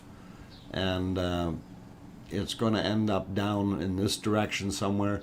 I don't know how high this back end here is as a natural berm, but we are going to get some buildup in the valley here before we see everything exiting towards the ocean. So gives you a little better of an idea of what's going on. So hi, snow person. Cool. Okay, let's get it back to our actual live stream. And I see I'm coming up on the 2-hour mark. Friend Frobus is back. Welcome back. Siggy, and as of the owners of the land, we have been told we might be held responsible for people, but if we leave the paths, marked paths, okay, they are trespassing and we are in the clear. Just stupid. Okay. Yeah, Siggy, I guess that is not so smart on their parts, I guess. But it is a shout out for all the owners of the lands down there. We do appreciate you guys allowing the people there and allowing the cameras there, and hopefully some of the other people will start to use common sense and go in with and take out everything you brought in, that type of thing. That's the way I work, so I don't know if those people are like that, but hopefully they keep it clean and all that. Anyway, a couple other people that popped in there. I also wanted to say hi to Juka. Is the lake dried out? Yes, Juka, that is a seasonal lake. Floods in the spring from the snow flow down there and sits wet for a while. Actually, it was there are two areas down there that were kind of wet. The first one was more of a flat spot, but you could definitely tell that it had water on it at one point in time, and it did have kind of a look more greenish or grassy, if you will. The other one, the actual lake area, looks more like mud. So that's kind of what we have there. Jeffrey Anderson, I think I said hello to you already. Just going up here, if I missed anyone. Anyway, if I have missed you and you've popped into the stream, by all means, welcome to our day 65 of the live stream Icelandic volcano eruption coverage. I'm DrFox2000, your host. I am an amateur geologist as well as a prospector. I am here in Edmonton, Alberta, Canada, about 4,000 miles away from the volcano, so I'm nice and safe and sound. And anyway, I do love streaming, and this is why I like to share this stuff with you guys. I don't claim to be an expert. We do have a lot of good, smart people in the stream chatting with us. If you do have questions, if you have a question directly or directed at me, please make sure you put DrFox2000, all one word, just the way it is in the channel there, in front. That way I can see it will turn red in my chat area, so I can see that. And that way it's a little easier for me to pick out the question. If you don't do that, things go by very quickly here.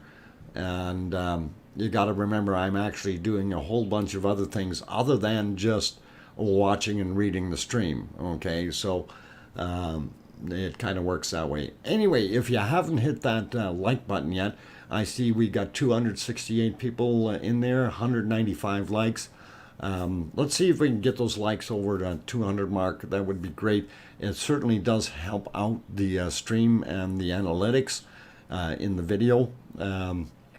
And we do save all our videos, and we do have the 62 days so far. It's all good. We did miss 3 days out of the 65. And oh, I see it went up 203 already. Right on, guys. You're awesome. The more we get, the more the merrier. Anyway, I'm going to take a short break because my voice box needs that break. And I will be back in about 5 minutes. So please don't go away. We got more stuff coming. And hopefully we'll be able to see some lava flowing over the berm on the west side of the No Name Valley. Anyway, back in 5. Don't go away. Maybe this button isn't working.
Okay, ladies and gentlemen, I've turned the microphone back on. I'm your host, DrFox2000, here in Edmonton, Alberta, Canada, about 4,000 miles away from the volcano, and looking at this beautiful eruption, day 65 of the Icelandic volcano, and following it along.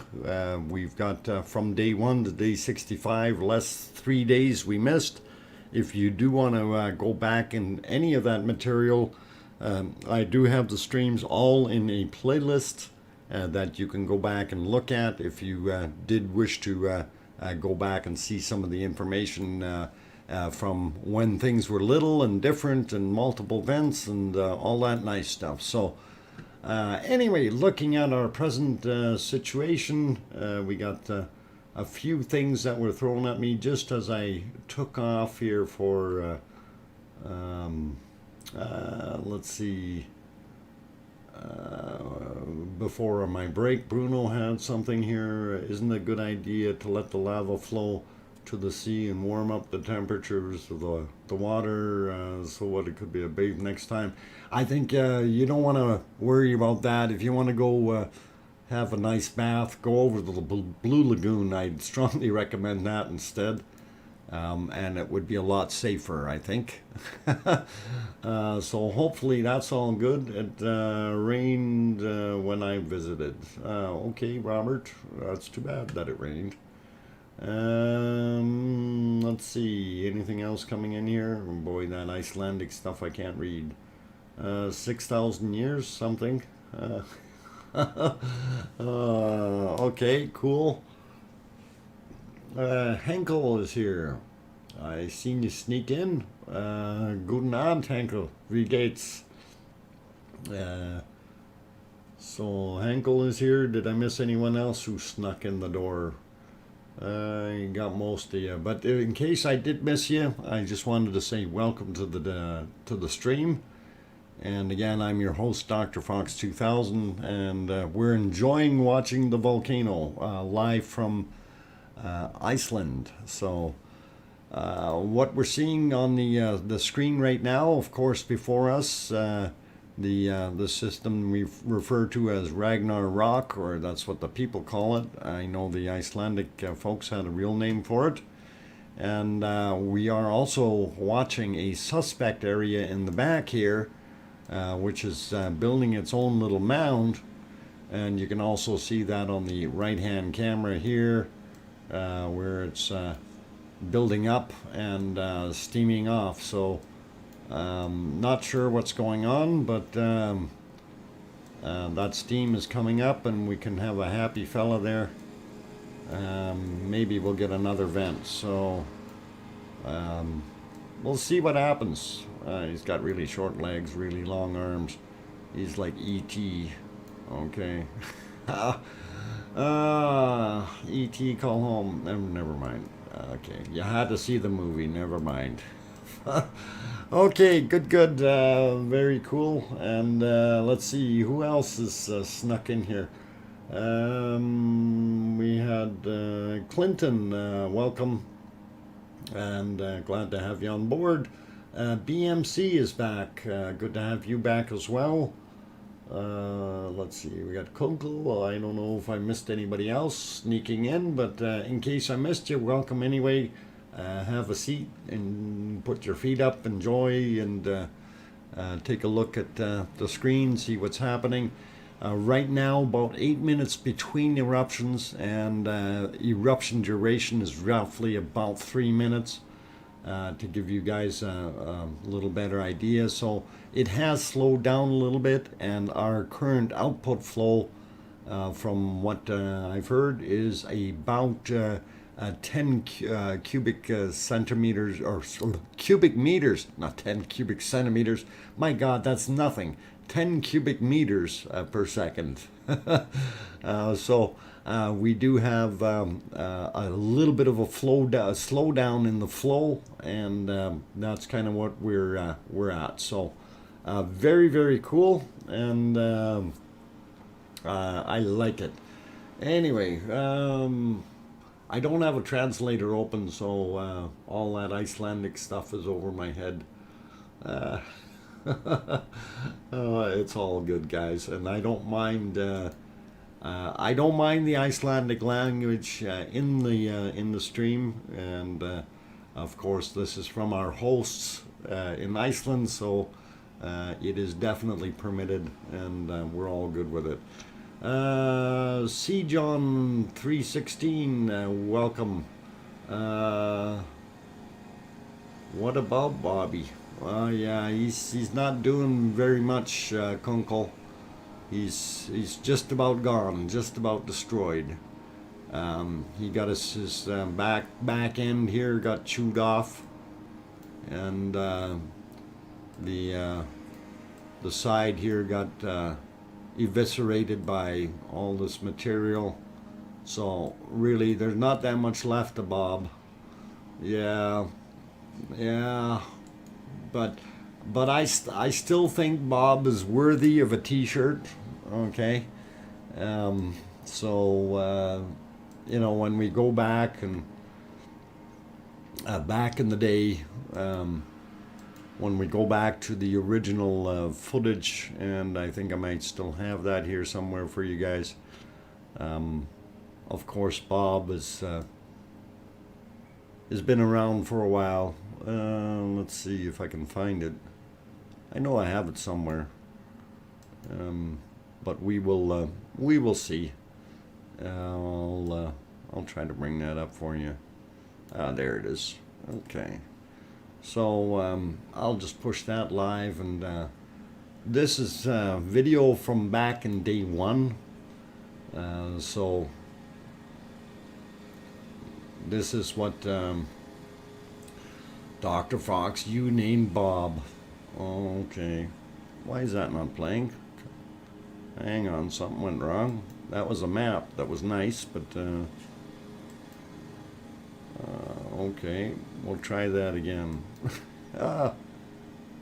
Too many buttons to push. Okay. Still not working? Why? Oh, it's underneath. Why? There we go. All right. Push live. We'll get it working yet, guys. And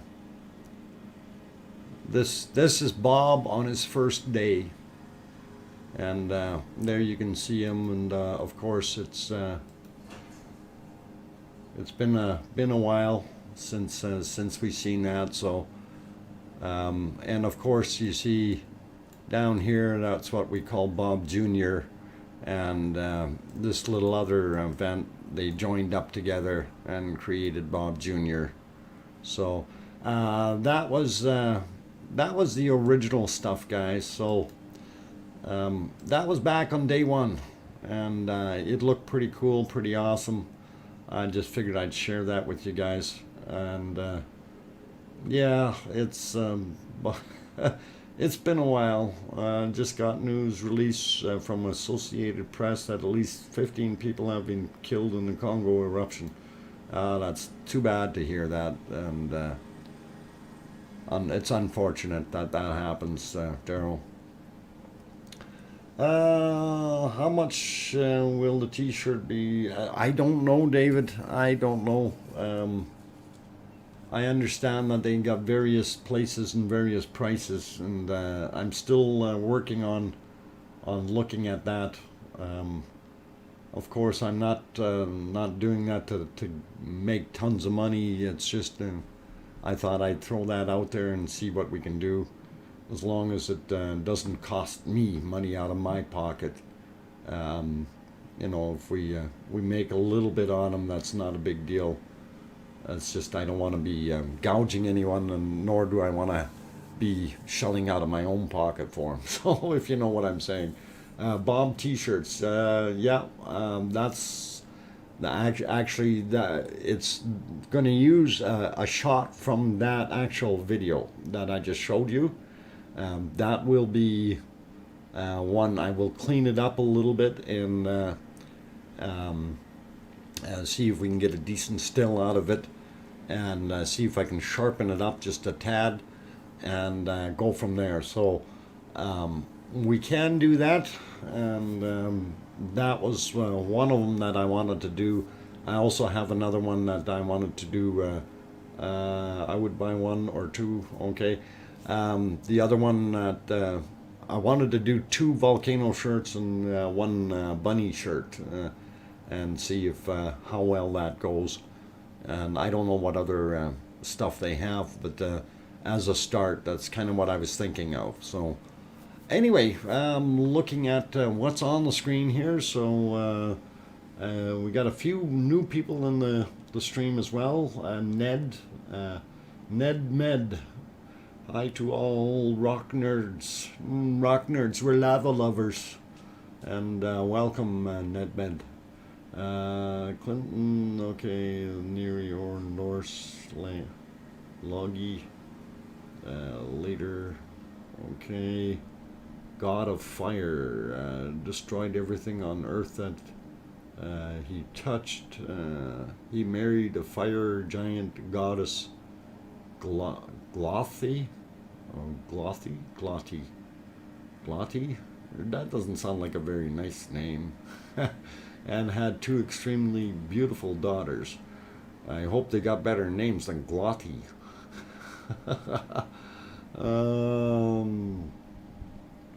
If you use Spreadshirt, you don't physically hold stock.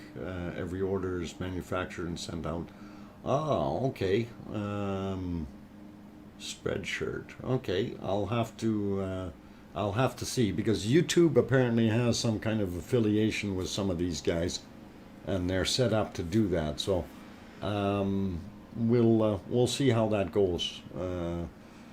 Let's see. I would buy one T-shirt. Okay, so yeah, to me it looks like there is enough interest within the stream, within the community here, that people may buy a few. So we'll have to take a look seriously at it. And like I said, I was doing some research, and hopefully we can get something working.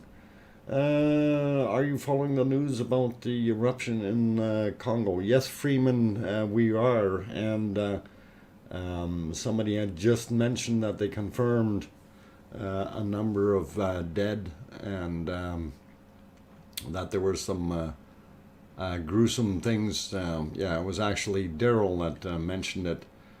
15 people confirmed gone already. So a lot of stuff happening there, and hopefully they can get the rest of the world to safety, and things are a little bit better. The thing, what we were talking about here, of course, for those who don't know, we have a very heavy-duty eruption going on in Africa, in the Congo area, here at the Nyiragongo volcano. And it's in the middle of Africa there, in the Congo. And hopefully those people can get to safety, and things slow down a little bit for them, and we wish them well. Unfortunately, not a heck of a lot that we can do to help anyone. And let's see if we can. I need to get rid of the scribbles. They just finished moving the camera, so I missed that. I was wanting to see what was down there. Actually, we can fix that. Let me go here, and we'll just go in here and go back about 10 or 15 seconds, and let's see what they had here, guys. Yeah, okay, so that's going to, when it changes, and yeah, we can see it has moved a little bit further down in the valley, but yeah, not too far. So interesting, but it hasn't moved that much. And there we have the close-up of the berm, And it doesn't look like we had anything new coming over, not that I can see. Oh, maybe.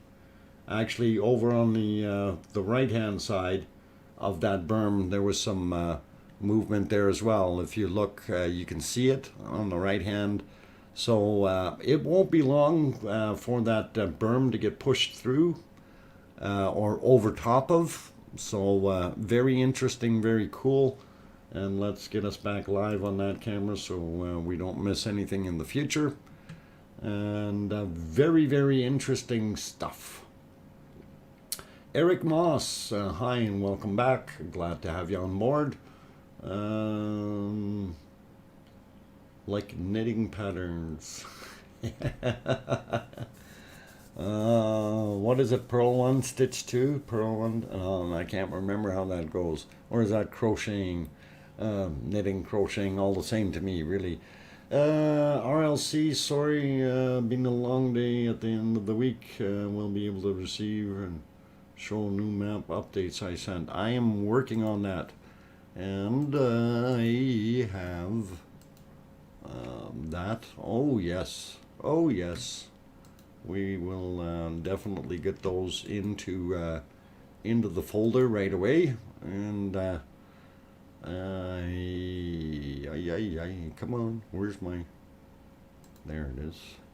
Looking for the right file, the right folder, otherwise we will not see. Okay, so that's there, and all right. Okay, yep, that looks pretty good, so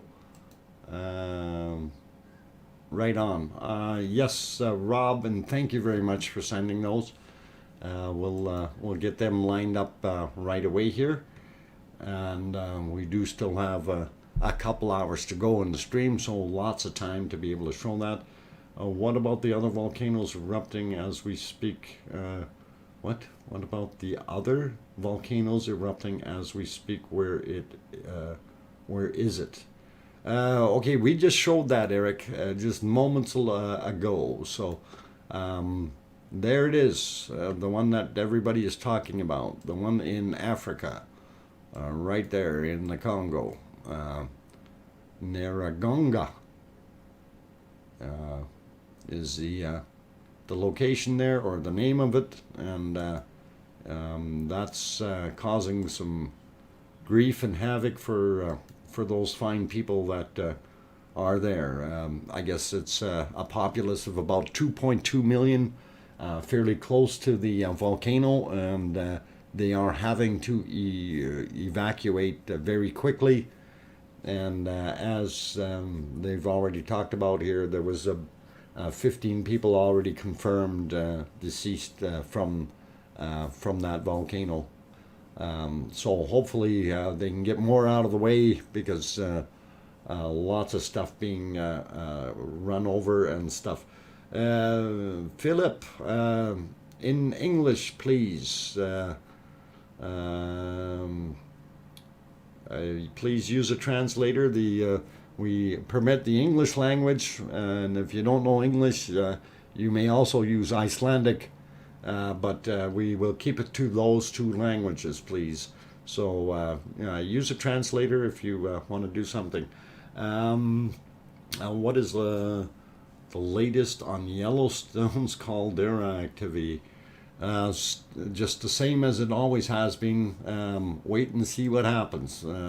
It hasn't done anything, no real strange activities, so everything is peaceful and quiet there. Why are scientists saying climate change is responsible for the increase in volcanic activity around the world? I don't know which scientists are saying that, but I'm going to turn around and kind of help them out with justifying what they have said. One of the things that you have to take into consideration, if we have any type of increase in temperature on the planet, that melts more ice and snow. When that snow and ice melts, our water level rises on this planet.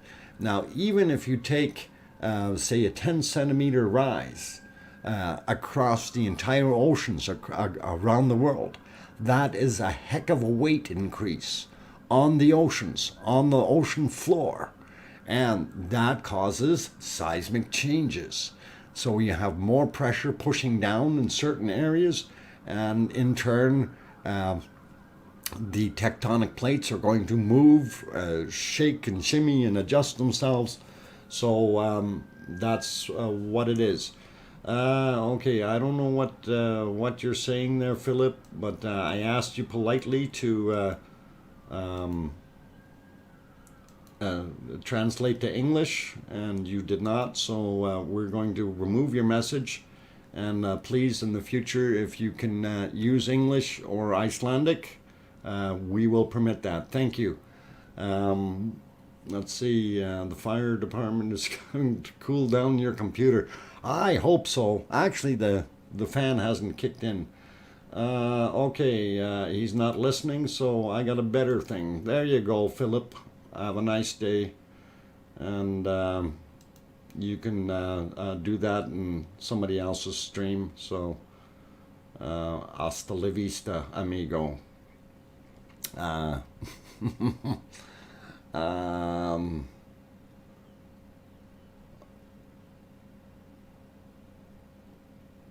Okay, the bolts of African friends usually come.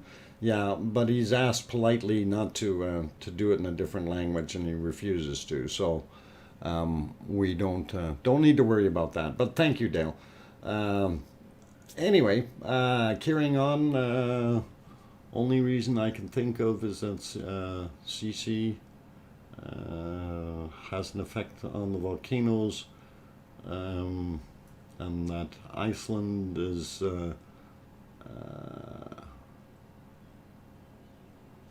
where am I here? Things keep moving on me. Decreased pressure on the volcanoes from glaciers sitting on top. Okay, so yeah, the everything, like with the whole spiel of, the planet is dynamic, and this is something that we really have to just take into perspective and take for granted. There's always going to be changes, and we are always going to have these things happening. Climate is, forever changing, and it doesn't matter, what you want to say about it. It's, you and I aren't going to control it. Mother Nature will control it, and she'll continue to do that. Everything goes in cycles. So as far as having more or less volcanoes active in certain times, one of the things we notice right now, people are saying, well, we got all these volcanoes all over the place. We didn't have them before. No, these volcanoes always existed. It's just now we have the infrastructure available to bring the news to us immediately. We're not going to hear about the one in the Congo happening right now if we didn't have the internet and radio and TV. Same thing with the one in La Sofière in St. Vincent, as an example, or Mount Etna. We don't have the latest and greatest, but because of the internet, because of the news traveling at the speed of light, basically, this is why we know about so many more volcanoes. Okay, so as far as more being out there, keep an eye on places like this discovery, volcanodiscovery.com. It will tell you which volcanoes are active, and you can go back through history and see how many were active and how many aren't active, right? And follow through with it, and you'll find that we've always had active volcanoes out there. So it kind of is what it is, guys. Let's see. Okay, birth pangs. I don't know what that's about. Kirsty. I also think that the Iceland volcano, that is a tourist, has brought all of the other volcanoes to light. Yeah, in a way it has, Kirsty. It is an awakening of sorts, if you want to call it that. Right now we do have a nice eruption going on. But it does, the publicity certainly does increase awareness. And this is something that a lot of people maybe aren't taking into perspective. And like I said before, now we've got instant news from around the world. We didn't have that 25 years ago.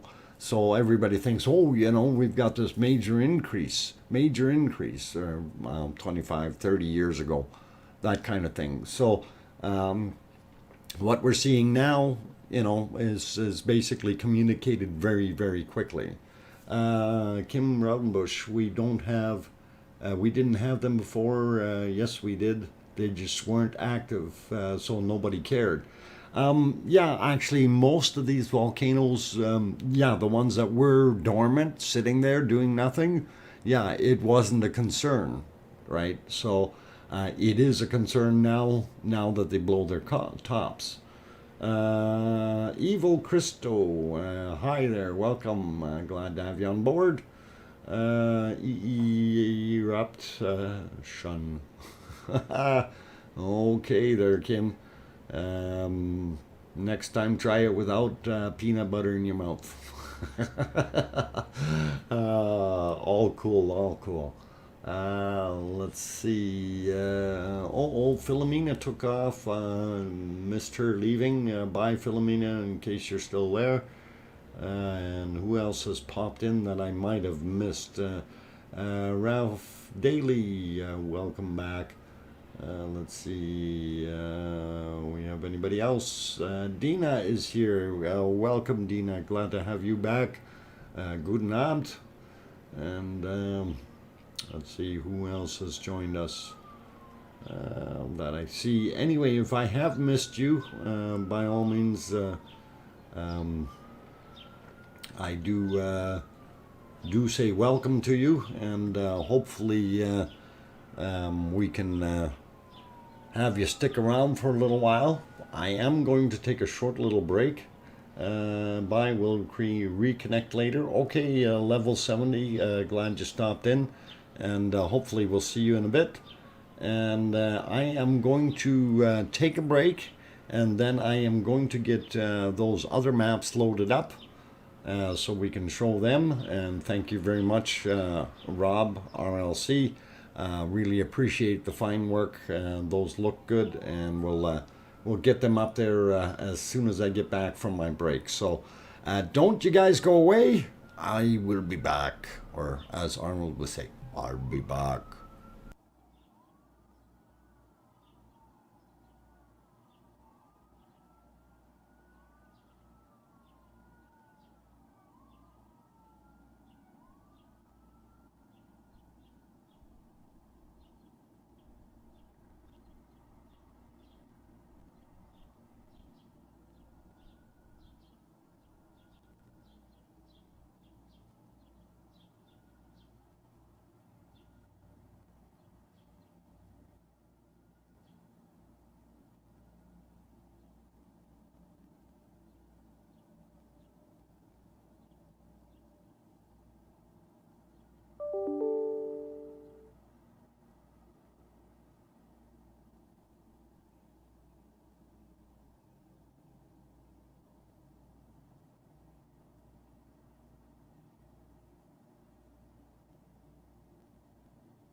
Okay, guys and girls and everyone else, I'm back. I see some returning visitors, and very happy to see Juliana.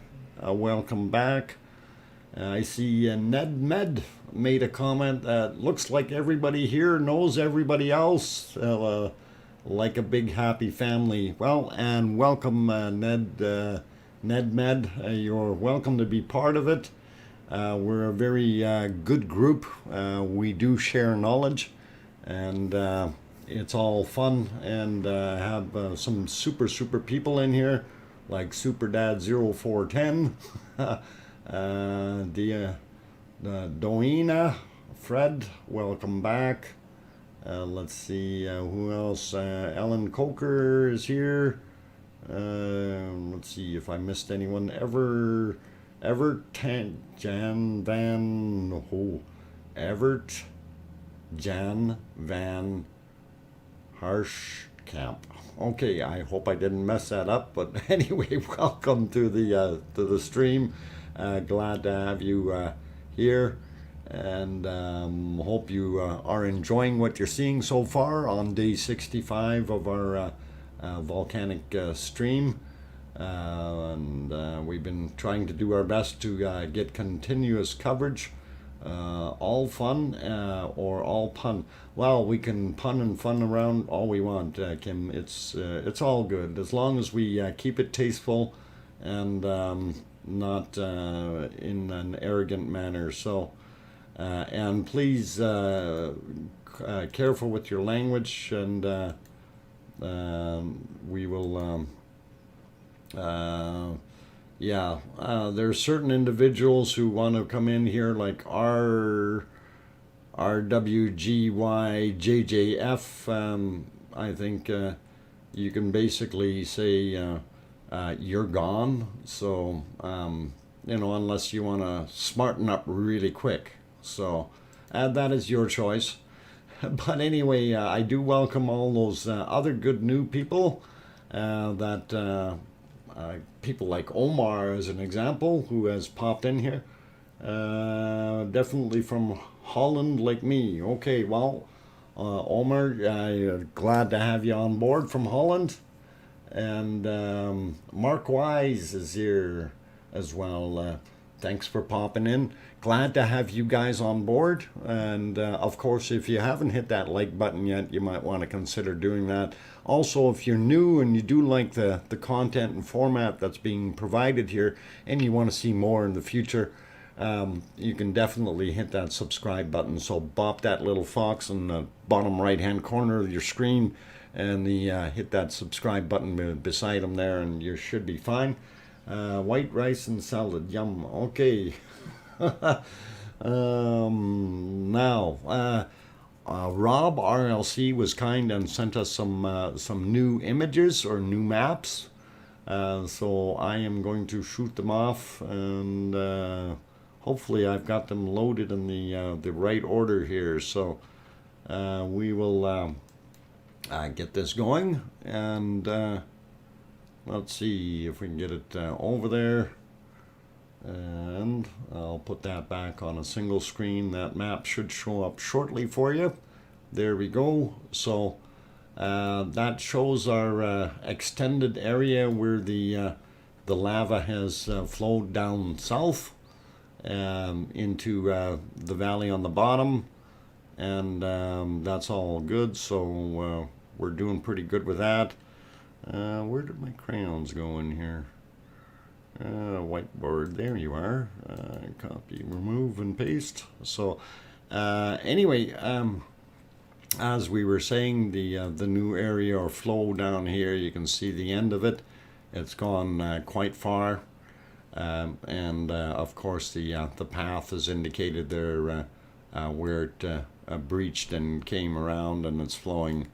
So it's getting a little further into the valley, so I'll clear that off real fast. We'll go to the next map, and let's see, that should be, if I get the right order here, should be this guy. And this is a little bit more focused in, so again, you can see how far it's traveled down here on the bottom. And you can also see the indicated breach, or we shouldn't call it a breach, it's overrunning. So it's overran the berm, and we did also have a little bit come out in front of the berm in that direction. So this is all very nice, and these maps are really, really helpful. And thank you very much, Rob, RLC. Really do appreciate you providing those. Excellent stuff. And everybody pat Rob on the back. He did a good job on these again, of course. And let's see, we'll get into the next one. This one is a little bit more pulled back. It kind of shows you where things were, and this, of course, showing the old bob right there. And this is actually kind of buried bob a little bit here already. So, but our main flow out of there was going like that. We do still have flow going down into Meridalia. We do have flow heading this way, and we do have kind of a lava lake forming there. The nice puffy clouds here, of course, that is depicting the area that we see smoking in the middle there. And we're still sorry, but just checked. Really needed updating again. Sorry, not sorry. Yeah, we know it's moving quickly, Rob, very quickly, and it's hard to keep up to that. Just when you get finished drawing, you go, darn, look what happened. And but it is really appreciated. Honestly, seriously, it is really, really appreciated. So we do like that.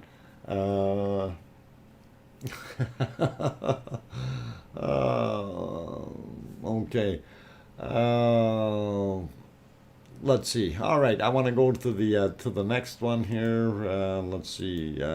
And this is pulled out a little bit, so this kind of helps show the path. This is actually a very good shot, and thank you for sending this one. As you can see, the white area, which is the mud spot that we actually have down there.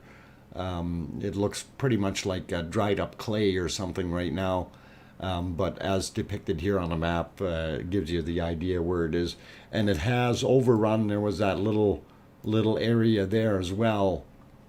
That was kind of a grassy area that was pretty flat, that might have had water in it at one point in time as well, and it's already overrun that area. So we are waiting for a further breach from here, right, or overrunning over top of the berm, just like what happened to the other berm that was over on this side. So once that comes over here, we should see an increase in flow, and possibly an increase in the speed at which this is going for a little while. Mind you, it does have to fan out a little bit more, so it may do some of that.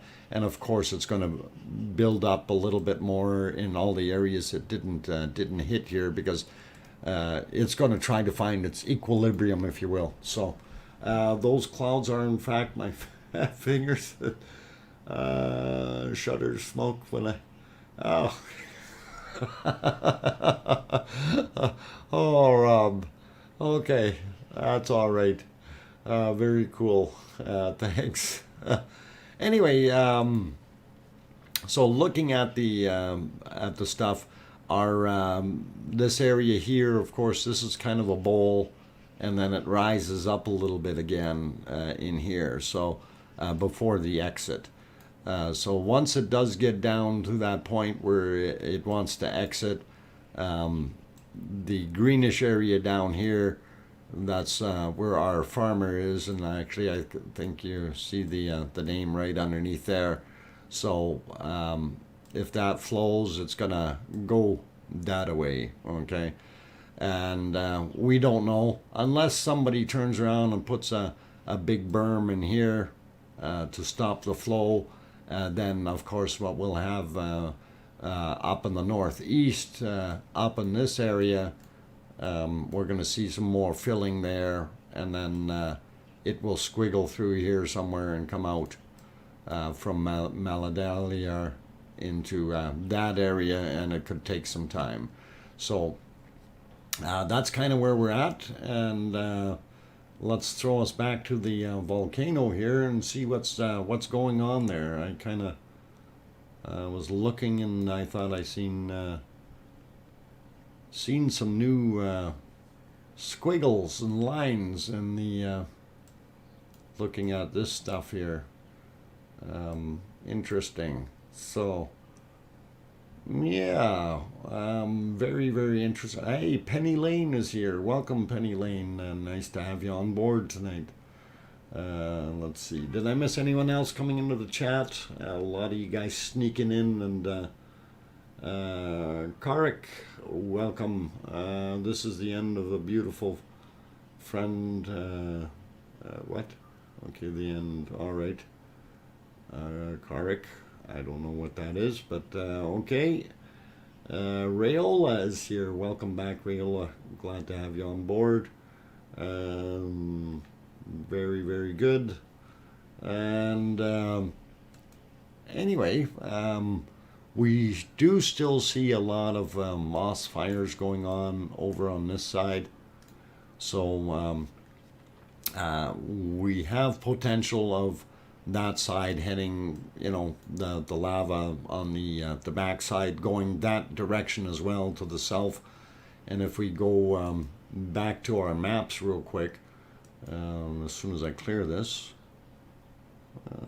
command clear, well, whiteboard and clear. Okay, then I can go back to the map if I'm in the right spot. And the computer will keep up, maybe, maybe not. Okay, computer's being too slow. I'm faster. All right, so we had all the squiggles in there. I'm going to get rid of the squiggles and kind of show the potential path out of, like, on the west side. So we're talking this area here. And we're seeing a lot of smoke on from that side. So we know there's some flow in here, but the concern here is if it comes out, it's going to come down and it's going to come into the valley as well. And I have not had any updates on that side, so we'll see what is happening in the near future. But if anybody has any information from over there, please do tell. Anyway, let's get us back to our volcanic eruption stream here and see what's going on. Nice maps. Thanks goes to the author. Yeah, the author is RLC. So Rob. He's in chat here, and thanks for passing that along, and it's all good. So we're good with his fine work. He does a wonderful job. I know the pay isn't good, but he's doing a wonderful job. I may have an answer. The bungle bulge. Okay. How much longer are you streaming tonight? We'll let you know when I get confirmation. I'm going to be here for at least an hour and 10 minutes still, Rob. Perhaps maybe a little bit longer. Seeing since today is Sunday, as long as I don't get any calls, I should be all right. I am on call, by the way, guys. So if I do get a real nasty long distance travel call, I may have to shut it down right away. Wait, there's payment? Yeah, in pats on the back. That's about as much as I get paid. So actually, I don't even think I've got any pats on the back for this yet. So I'll give you a raise once I get one. Okay. So yes, Rob does a beautiful job at them, and you know, we don't get paid for any of this, so it's all cool, and we do it because we love it. Okay, and really, Rob has done a super job with all his work, and we do appreciate him, although we don't always express that in type. I do it on online here while I'm talking, and hopefully he hasn't tuned out my good melodious words. I know he starts to fall asleep after listening to me drone on for several hours, but we'll be okay with him. Which one is Adam? Adam. Adam who? Did I say Adam? I didn't say anything about an Adam. Adam. Adam. Yeah. Okay. Anyway, great stuff. Dina, was machst du? I have colleague at my work that comes to New Delhi. Interesting. Kim, I know what you mean. Okay, what did Kim say? RLC, so another two and a half hours. Hey, be nice, be nice. I miss your smile. No, you don't. You want smile? We have this one. Okay, that's the smiles you get in the chat from me right now. And there we go, and we've got a volcano erupting, so I kind of wanted to look at that, and I think we actually missed it here while I was yakking. But it does look good. Dulcet tones. Not sleep inducing trance talk. Okay, I'll refrain from doing that. So yeah, the sleep inducing.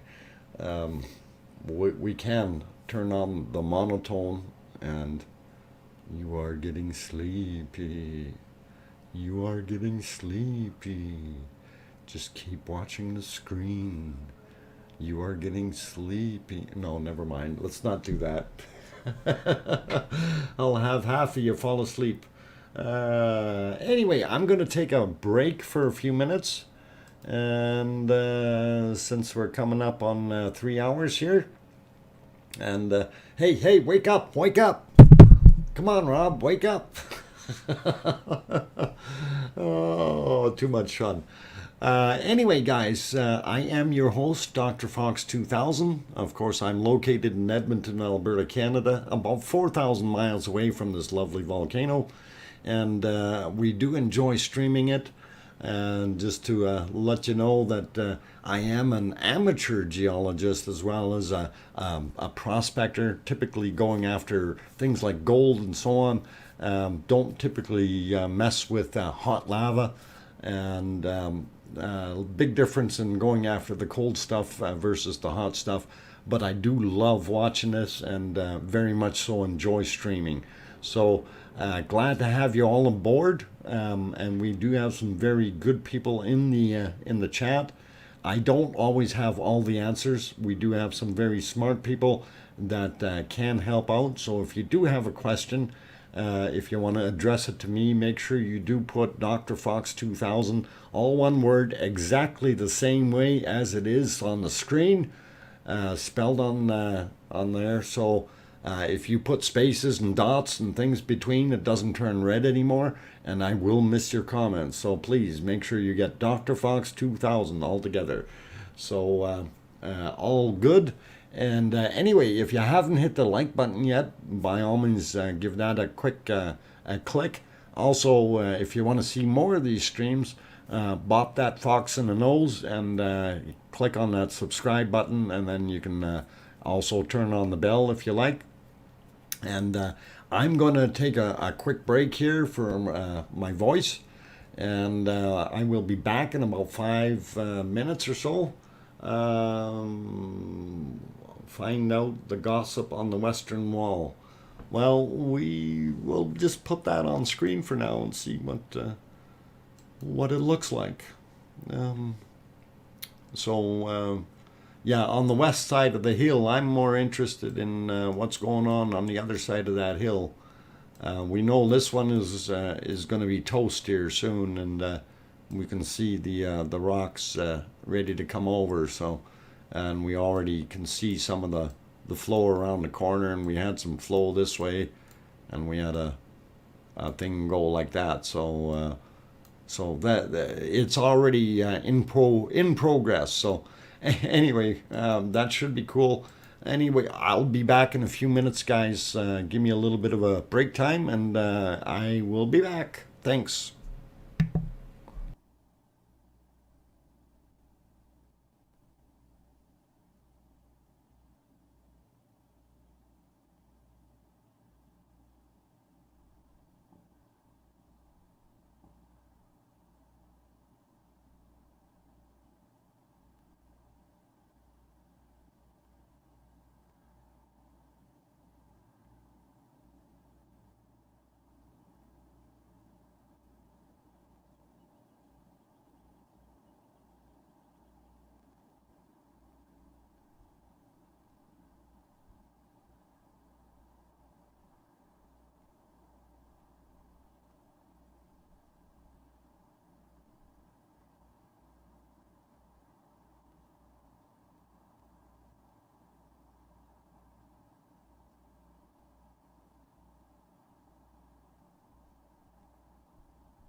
Okay, I am back, and what's Sophie? No Dr. Fox and people getting rude. I hope you guys aren't getting rude. Be nice in here. Um, Always nice. It's a nice place. We want to keep everything happy. Okay, guys? So, green coffee beans have no taste before they are roasted. Coffee fruit skin is used in drinks now for health benefits. Interesting. Okay. Status quo. Just thinking back to many fine ski trips to Arizona, Snow Bowl. Okay. Growing up near Arizona, Snowman, Mount Hamphirs. A very impressive mountain for Arizona. Okay, cool. Richard, welcome back. We missed you. Well, I'm sorry that I was gone so long, but sometimes we just have to take a little bit of a break every now and again. Anyway, we've got roughly an hour left in the 4-hour stream today. And of course, some people know me better than others. And, an hour doesn't necessarily mean an hour.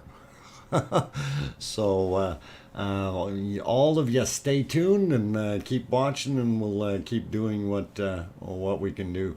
Mark Wise, so can someone rash me a bottle of lava? I need to make some new pot of coffee. Okay, now I want to forewarn you about that, Mark. Unless it's old dried lava that has been used for filtering your water, I don't think you want to be using the stuff that's coming out of there. Who was it that actually cooked? Gutentag was out there, and he cooked himself a hot dog there, and he said it tasted really bad. And Sati was also one of the ones who cooked himself something there, and he said it tasted horrible. So if you want better tasting stuff, don't do it out there on the volcano lava. Cook it at home on your barbecue. Anyway, since I am back from my break and we're doing the last hour here, I am your host, DrFox2000. I am actually in Edmonton, Alberta, Canada, and about 4,000 miles away from the volcano. I am an amateur geologist as well as a prospector. I enjoy that kind of thing as a hobby. I don't claim to be an expert, so if you do have questions, there are some very smart experts in the room, and you can always ask, and I'm sure somewhere along the way, somehow, someone will be able to find you an answer for your question. If you do want to send something specifically to me, make sure you do write DrFox2000, just the way it is in the channel name. That way and don't put any dots or spaces or anything in between. That way it shows up in red for me in the studio chat stream that I'm watching. I'm not watching on a regular one. I see our eruption is happening, which is really cool. But we notice the ferocity of the eruptions has been a lot less than what they have been in previous time. Although we do have to bear in mind that the cone is over 100 meters plus in diameter at the bottom or at the base of it. So, inside. So there's a lot of space, and that's a lot of lava churning up all at once. So that is something to keep in mind. Let's see what else we got here. Cool pick. Thanks, Fortis. Glad to have you back here. Freeman, the Lava River video you have a link to in the description is amazing. Just check it out. Yes, Freeman, actually we did have that, and we did play it on here before, and I'm not going to push it too much here, but it is pretty amazing to see how quickly it came down the hill. Um, so it is cool. It is cool. So anyway, going to switch back to the other cameras here, back to seeing if we have anything else flowing over.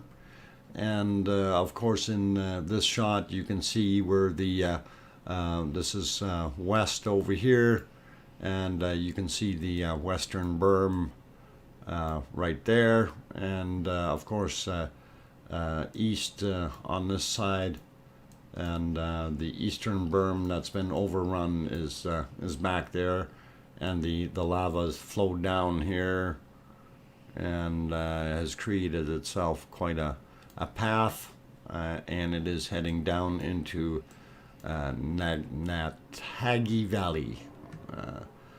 So that kind of gives you the lowdown on this. We do see some more lava pooling over here, which is very interesting, as well as we do have lava pushing up against the berm, and we've had some go over in a few spots, and we know of those from previous. We've seen them in the photos that we had, and we also had a pretty good idea of how far it's gone to the south, and it's actually gone a little bit further here now. So as you can see, the lava flowing out, and it's following that path, so it'll probably keep going that way, but I'm sure it's going to go right through the middle of that and head that way. So it's a low spot. We'll probably get a big fan out in here once it gets there. So also bear in mind, if we do get an overflow from the west side, this is the input path here, this little crevasse or valley, if you want to call it that, and that was kind of depicted in the maps, and again, I forgot to clear it before I did that. So this is our second breach is going to happen here, or overflow. The first one was right here, and that's kind of how far it's gotten. And as I was saying, on the west side of the hill, if we look at that, its potential is going to be down into here. So that's kind of the flow, and if we do that, that's all good. And no, I didn't draw a funny man with a big nose. Okay, just because we can give him eyeballs doesn't matter. I don't know, you guys see that? Oh, never mind. Okay. Okay, get rid of that. Let's go back to our volcano and see what it's doing. And we'll get rid of the squigglies off the map as soon as the whiteboard comes back up, and we'll be good.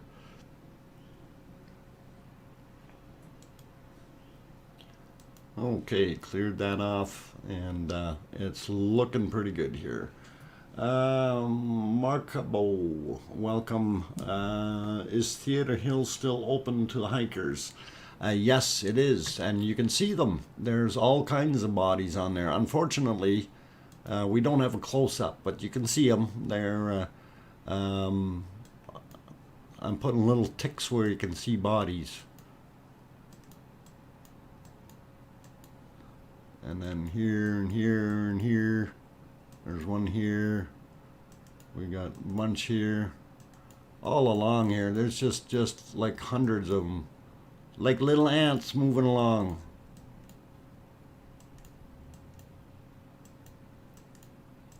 So, oh, let's get rid of that spots. All right, how far is the valley gone? Okay, so it's right there. That's pretty cool. And that's kind of moved a little bit, but not too much. So it has pushed forward, and here's our Okay, you can see all the people in the background there going up and down the hill. If that's what you were looking for, you can see the tourists. And you can see in here we had the lava breach over, and it also came over that little hill. So we'll clear that. They moved that pretty quick. They could have left it there for a few more seconds for us to look at, but it gives you an idea anyway of what's going on. And how come that monkey is back in there? What the heck is going on? Is there a monkey working on stuff? You guys with the monkey. Next thing you know, we're going to have a monkey on our screen. What the heck? Get out of here. Get off my screen. We got hackers. Oh, the monkey hacker. Too much fun. Okay. Anyway, that kind of gives you guys a pretty good overview of what's going on here with it. And the other thing that we wanted to mention, of course, the change. Well, the eruption times, we're running roughly about 11-minute cycles. So we've got 8 minutes of dormancy and about 3 minutes of eruption time. And the eruptions typically have not been as ferocious or voracious as previous eruptions were. In other words, the plumbing has changed. So this is something to be kind of watching for. Usually when we get a change in plumbing, something is going on. And of course, we were noticing the other area, of course, when you're looking at the screens here, as soon as my whiteboard works, we were looking that heaving that's going on. And it's also in this area that you can see most of that. So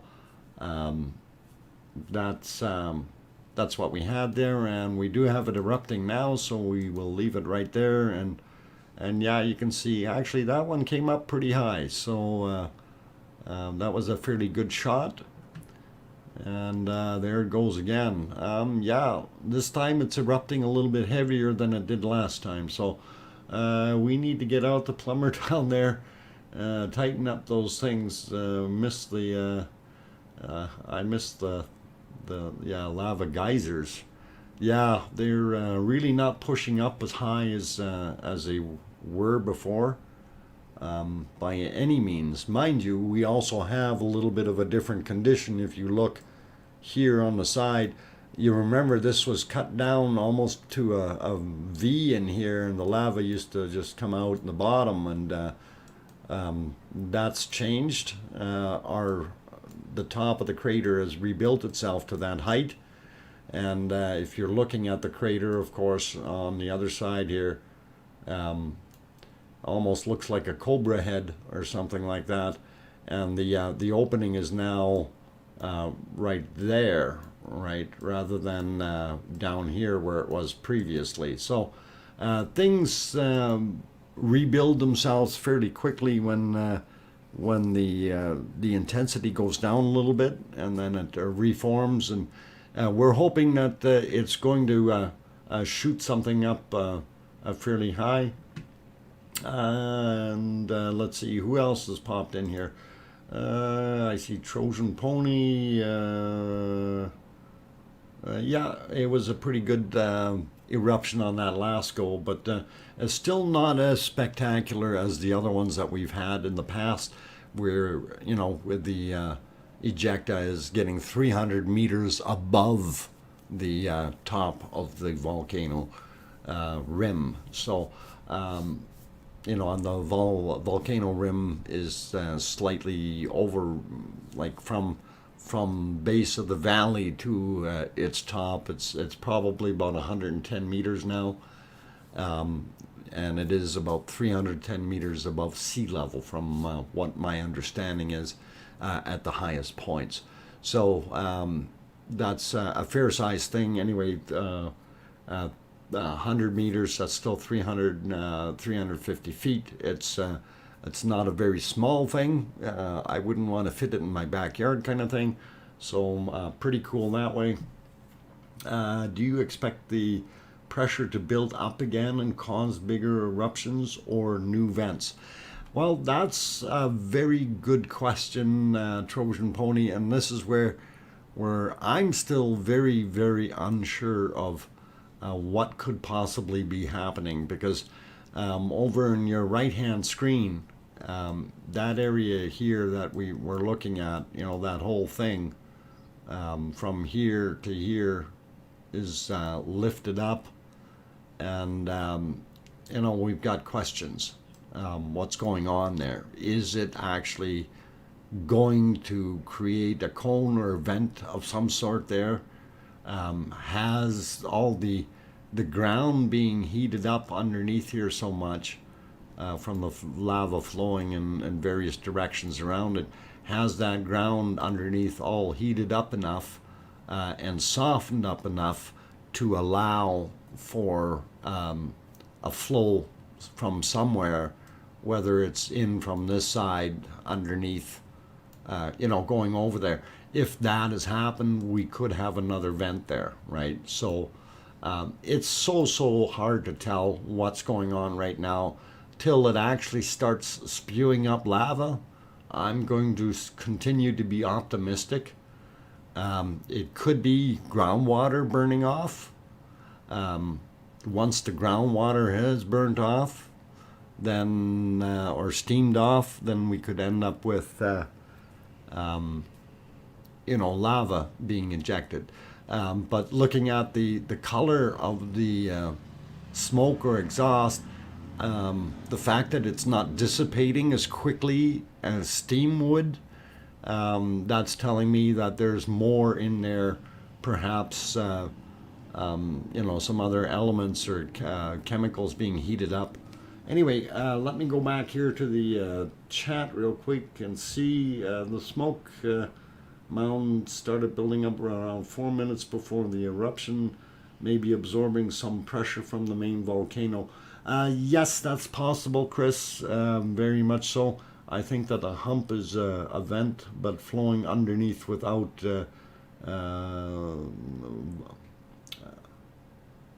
volatile gases like on the main cone. Yeah, it could be doing that. We could have too much lava on there, but then if that's the case, Brian, it's a matter of time. Or, sorry, no, was it Brian? No, it was Chris. Both of you. Anyway, but yeah, if there is a flow underneath there and causing it to heat up like that, it's going to be a matter of time before it gets the area where it is warm enough, and then that's going to melt, and we're going to see some action, we hope, right? So again, it depends on how the plumbing works underneath there, and we'll beat Ragnar, great and terrible. Okay, I don't think anybody will. Yeah, well, not for now anyway. I think Ragnar is the winner for height, but you never know what's going to happen. It can change on a dime. That's the old expression we have here, right? So things can happen quickly, and I mean, hey, for all we know, this thing could just stop erupting altogether tomorrow. I doubt it, but it could. And we've seen null periods before, so it is very, very interesting. DrFox2000, SO2 gas is 2 times heavier than air and sprays closer to the ground.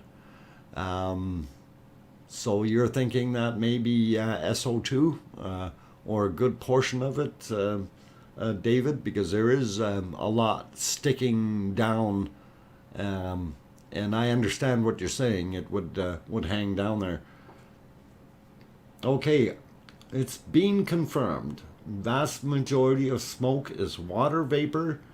We just can't figure out where the source could possibly be. Okay. Thank you, Rob, for that. So it is water vapor coming off of that. I'm sure there's other gases coming out as well. Oh, we got a nice bit of ejecta this time. That looked pretty good. That's an all right shot there. A little bit more lava coming out.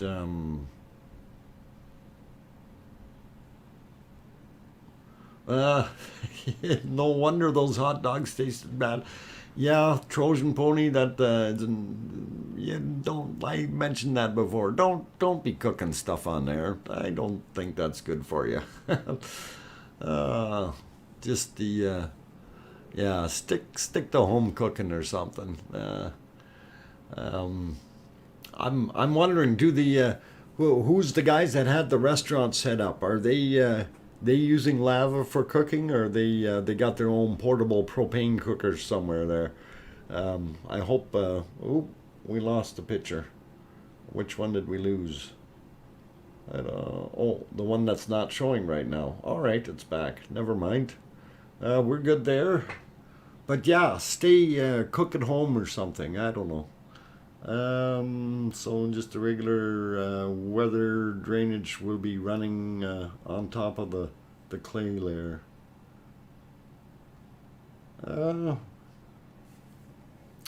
yeah, it depends though, Brian. You could have, you could have had some old lava tubes down in the ground there that were open yet, and we've got a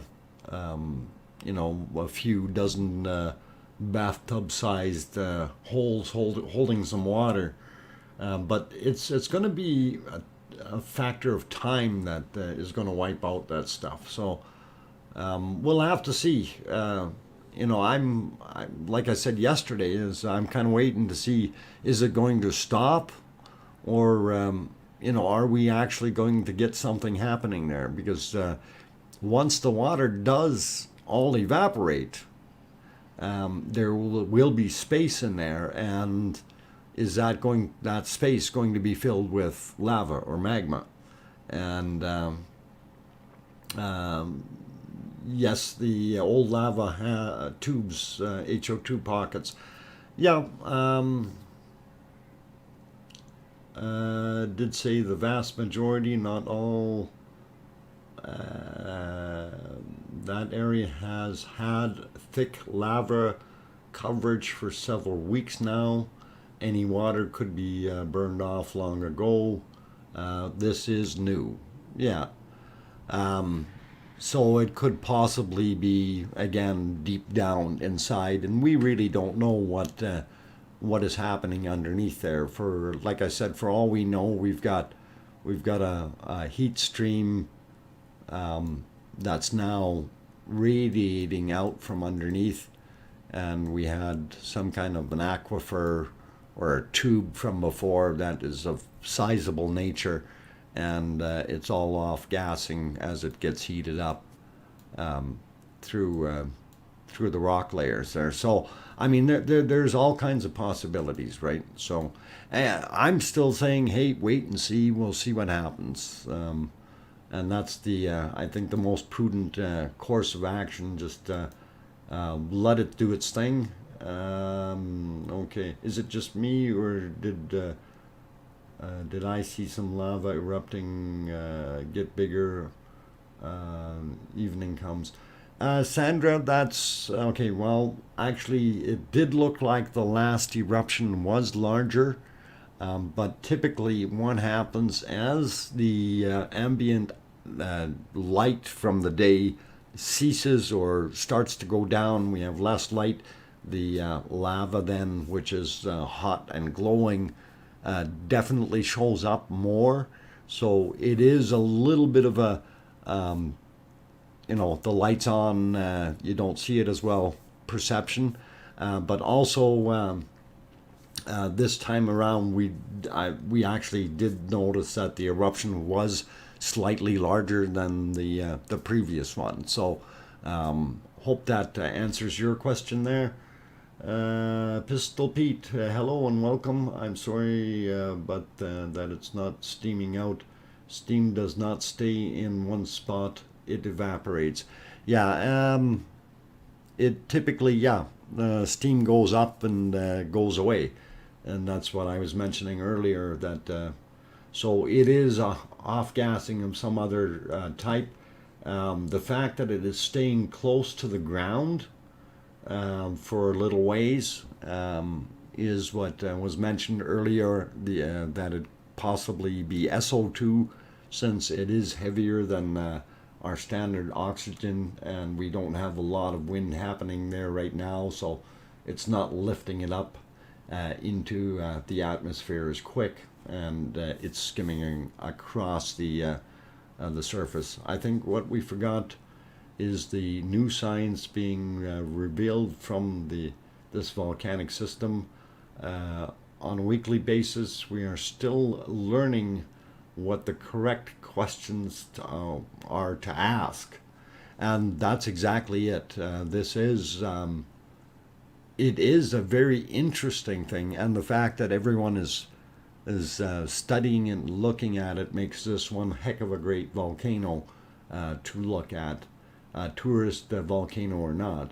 Let's see, another neato dynamic was the way the new lava was viewed traveling across the first clay lake. Pardon me, I could swear the lava was riding a carpet of steam, literally, or initially. And actually, that probably is what it was. Because if you're heating that up underneath, and as the lava goes over it, now you've got a layer that's basically sealed in the gases. And those gases, as it's heating up, those gases are expanding. So it's almost like a hovercraft, if you want to call it that. So that's a very interesting point, Brian. And yeah, you could be right.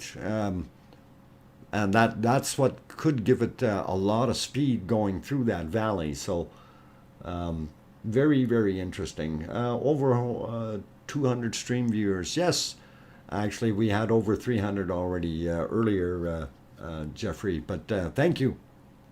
And yes, all of those people who are in here watching the stream, I'll go through it. I am DrFox2000, your host.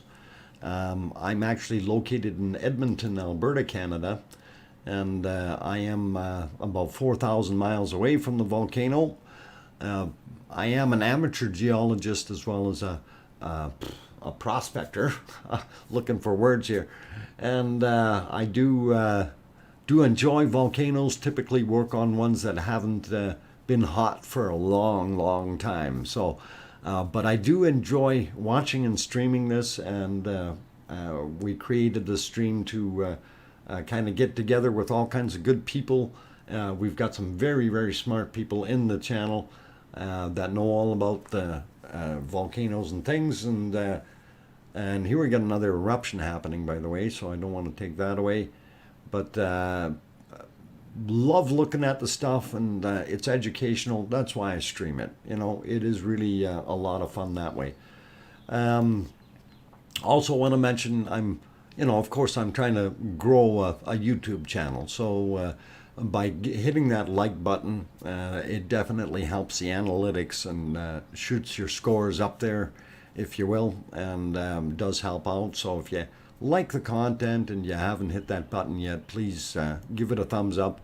As well as if you haven't subscribed and you want to see more of this content, definitely hit that subscribe button, bop that fox in the nose, and then slide over to subscribe, and away you go. The Bob Ross of volcanoes.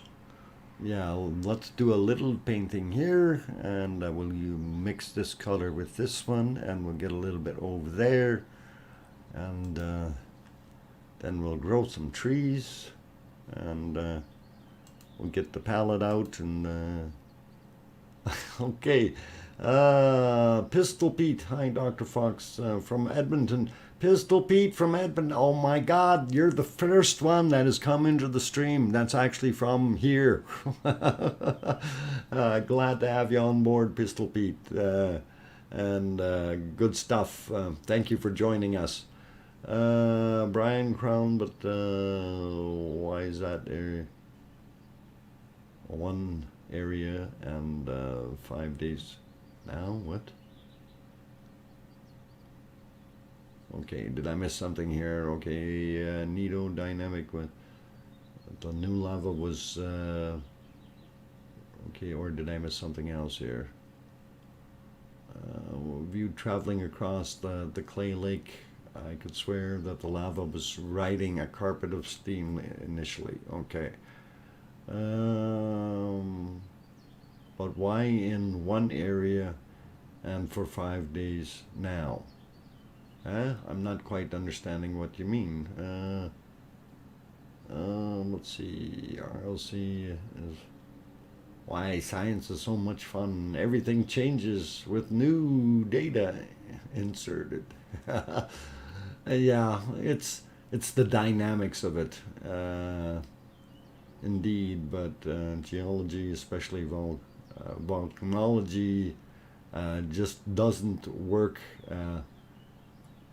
Whoa, we're sliding away here. Why is this thing sliding away on me? Just doesn't work like this. Usually we're watching it change daily. These things normally take decades, centuries, and millennia to play out. Yeah, we're going to get old watching this, guys. We're going to get really, really old. And just remember when I announce day 1944, then we'll know where we're at, right? Oh, man. Science, female dog, fist bump. Yeah, unpredictable. Thomas, careful. That's they have things that they use to beat us with if we misbehave. Yeah, no bad words, but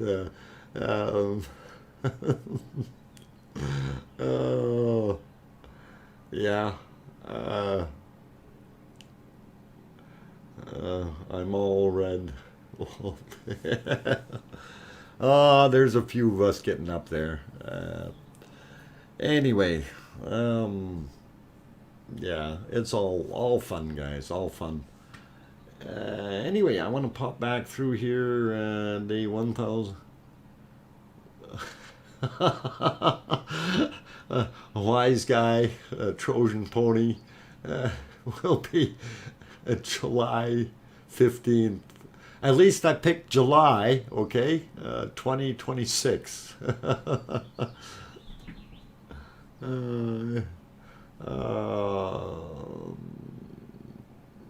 So if and when I ever say see you in hell, it might actually mean if we're going to get old watching it.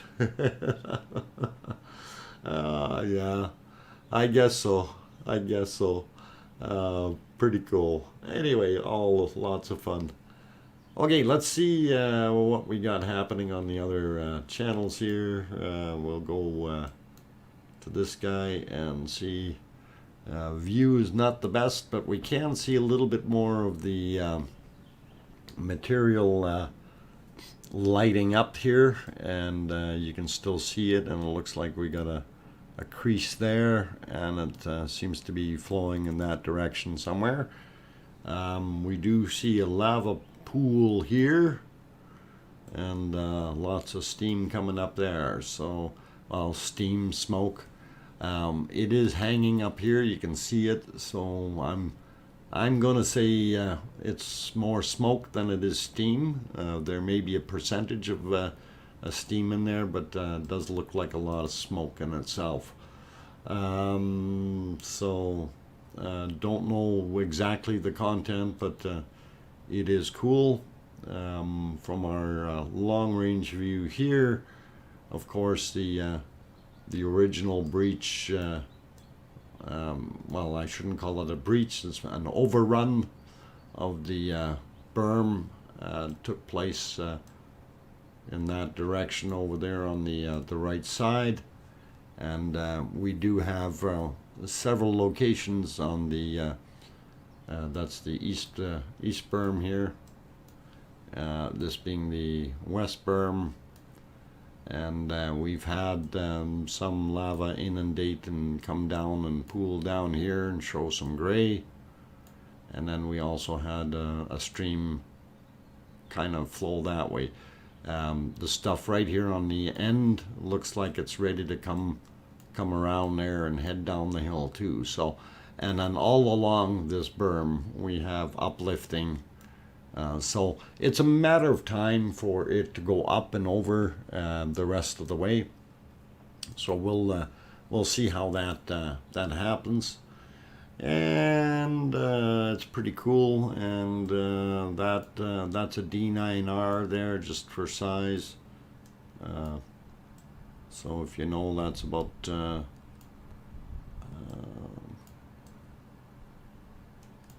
okay, and I'm unsure of what those the truck and the trailer are. So excuse the noise outside, but anyway, the bulldozer there, that gives you a little bit more perspective of height and so on. And you can see the lights going all along the trail here, and there are people all the way along on Theater Hill, all the way down. So a lot of pedestrians still having a look, and we even see one right there wandering across the field. I hope he doesn't stay there too long. There's another one here right in the valley. So interesting to see that those guys are wandering around, and I hope they get back over on this side so they stay safe, because once that lava starts flowing in here and meets up with this lava, there's no bridge here, guys. It'll be jump and cook yourself for a helicopter. You'll have to go back up here and wait for rescue. Okay, so all cool. Omer, some science predict the eruption event could go on for months and even years. How do they know this? The structure and what's coming up, Omer. Well, we don't know if it could shut off tomorrow, or it could shut off in an hour, right? But what typically is different from this than the other ones is the fact that the magma coming up is from 15 to 20 kilometers down, if not further. And that's usually an indicator that the thing will be flowing for a while and pushing it up. So nothing is guaranteed, but this is what they're guesstimating. So turn it off, doctor. Turn what off? We don't want to turn it. Oh, turn off the motorcycles. The historical records. Okay, yeah, and that's exactly it. I was going to say plus history. I was just trying to read what else was going on there. It could last for weeks, months, and even years, you bet. And it actually could even last for decades, okay? But that's going on the absolute extremes. I'm not going to try to make any predictions as to how long it will last, because we just don't know. You know, it could happen tomorrow. Yeah, I don't want to close the window though, Arizona Snowman. I could make that noise go away. Let's see if I can shut off the other stream audio though. That might help a little bit, so it doesn't feed through so much. There, that should be better, hopefully. And now it will only come in through my my microphone if it does happen. Anyhow, hey, I see it's at 291 likes. Let's see if we can get it up to 300 likes tonight, guys. That would really, really be awesome. So if you're in here and you haven't hit that like button yet and you like the content, by all means, give that like button a shot, please. And it really, really does help with the YouTube algorithms to get my channel growing a little bit more. And that's actually what I'm trying to do with it is build up a decent channel and have good rapport with everyone. So this is awesome. I'm seeing it go up now, 297 already, 299. Hey, you guys are awesome. And you know, this stream would, oh, there we go, 300. This stream would not be the stream without you guys, okay? And that's the most important part for this. And if, you know, if we didn't have anyone watching this, it wouldn't be worthwhile. So, but I know a lot of you guys are volcano lovers, just like I am, and we love to see the nerdy science things. And this is, in fact, one of the most publicized, if not the most publicized volcano around the world. And it's probably being the most studied volcano right now around the world.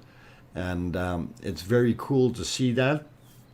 And I think it's just tremendous to have this going on. Anyway, I don't want to take off here, but I'm going to take a little bit of a break, and then we're going to go through. Yes, thank you, Trojan Pony. We see that, and it's great to have everyone support the channel that way.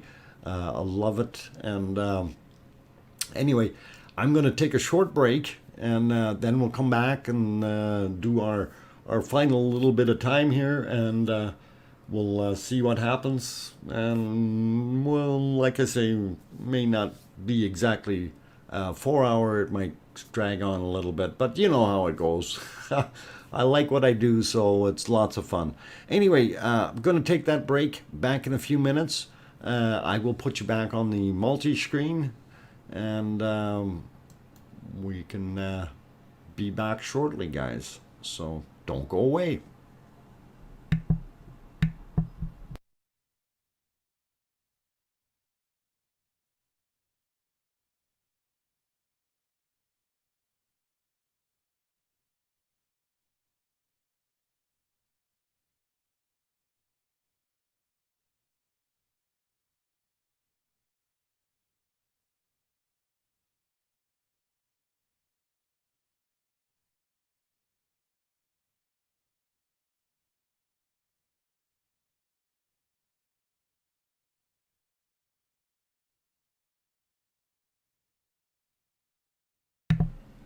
Just turning the microphone on real quick. Hi, Sati.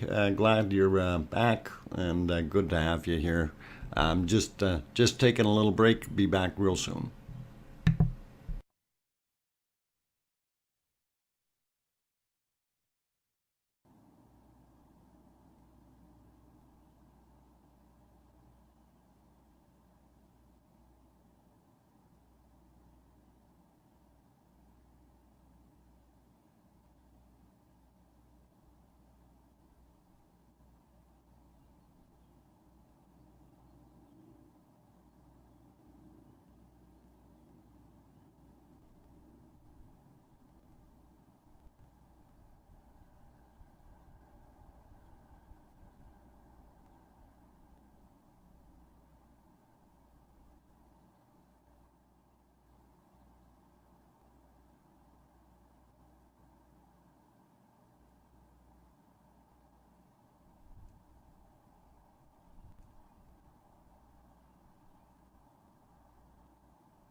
Okay, guys and girls, I'm back, and yeah, we see it just erupted there, and it's simmering back down. Rachel Carr asked, love you. Can you just zoom in on Google Maps to see how far the lava has gotten?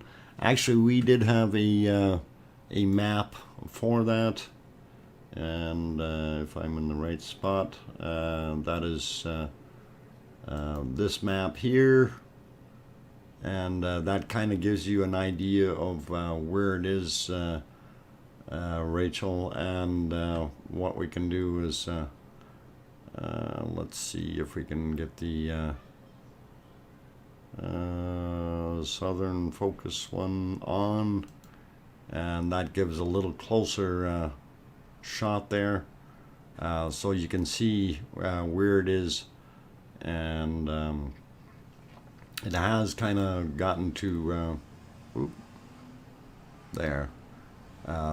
So basically that first flat spot that we seen was about here, so it's basically gotten over that first circle. I made that one a little bit too big there, but let's get rid of that and make it a little neater. And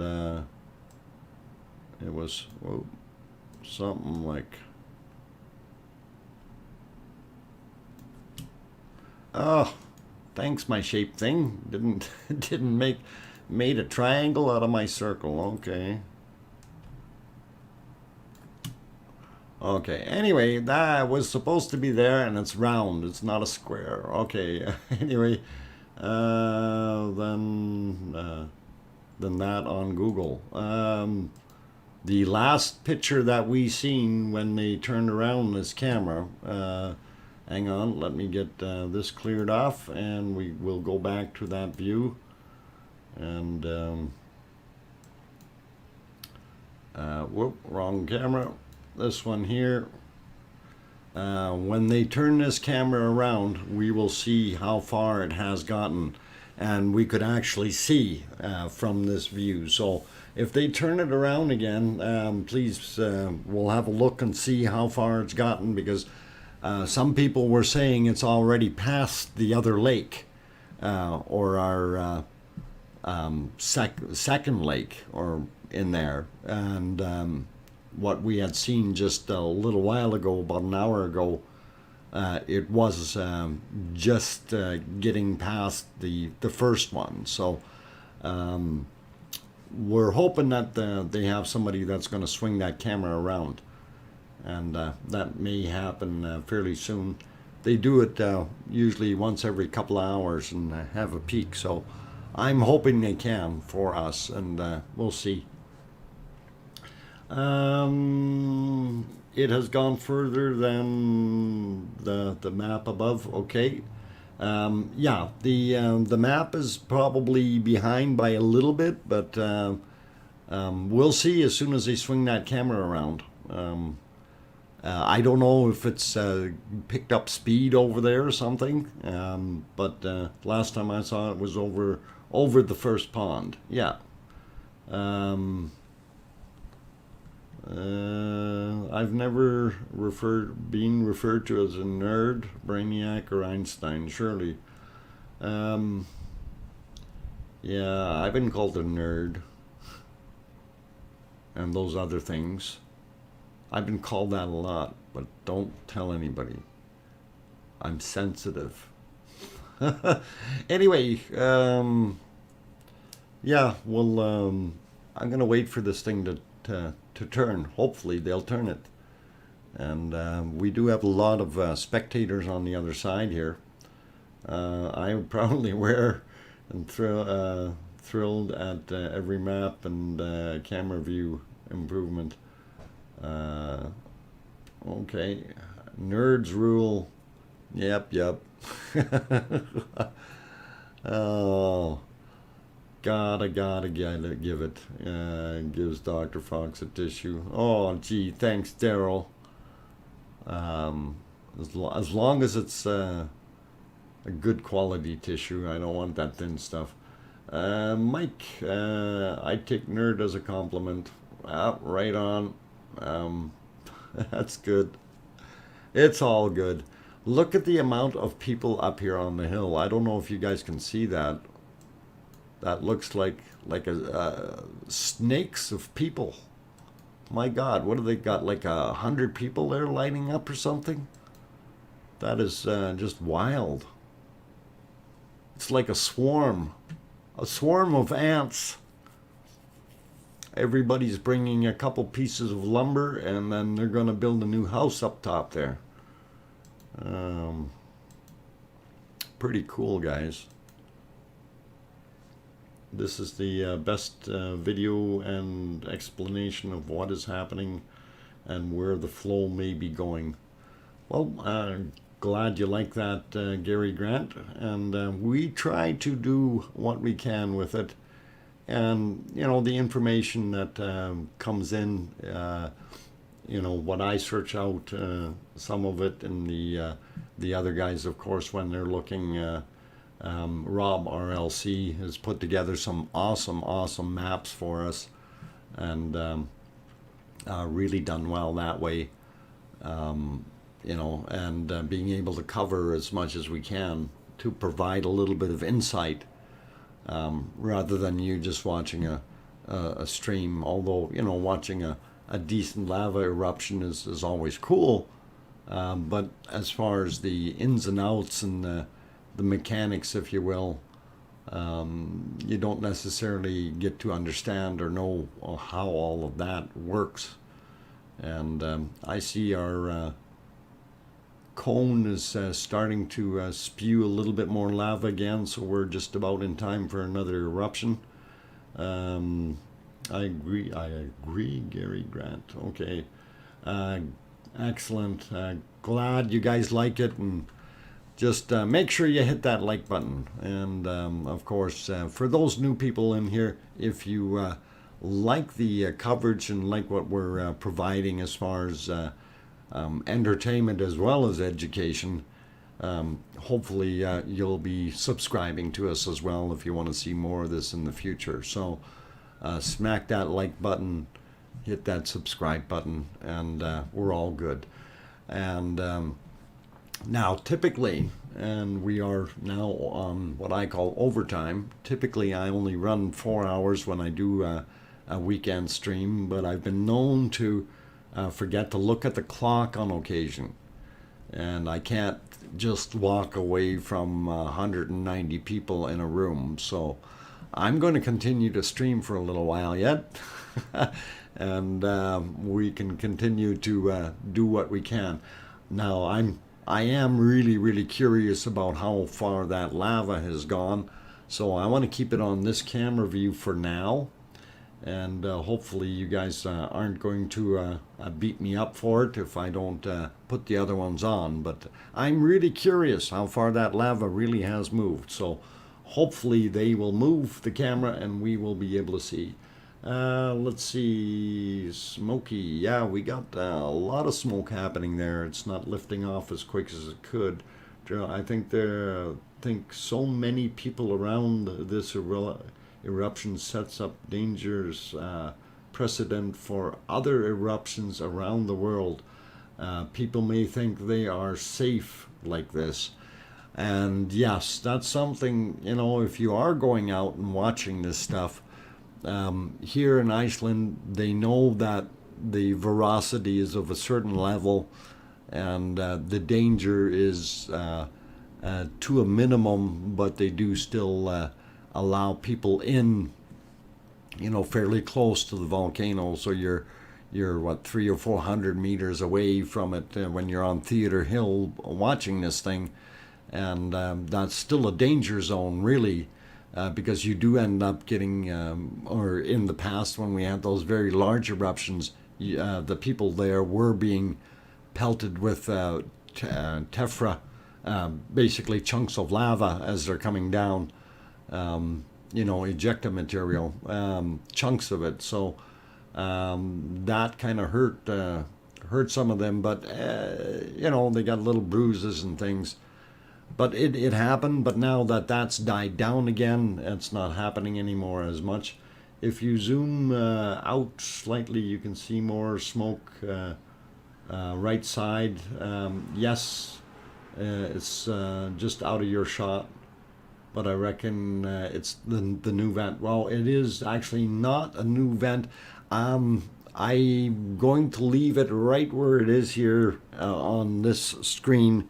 Rachel, these are, I'm restreaming these, so the shot I've got, I do crop them a little bit for the purposes of fitting them into my scheme here. So if we go to the multi-screen, yeah, you can see that on the other camera view quite well. And I know the area that you're referring to, and it's just out of the shot over there, right?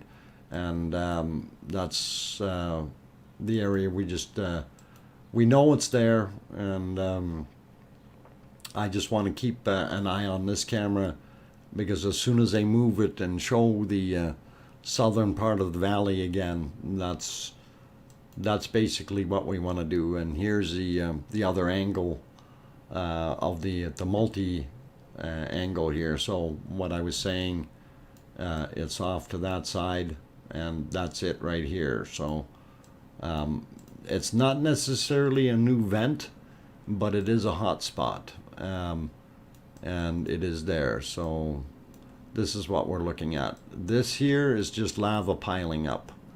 At least that's what I'm guessing. So hopefully that explains that to you, Rachel.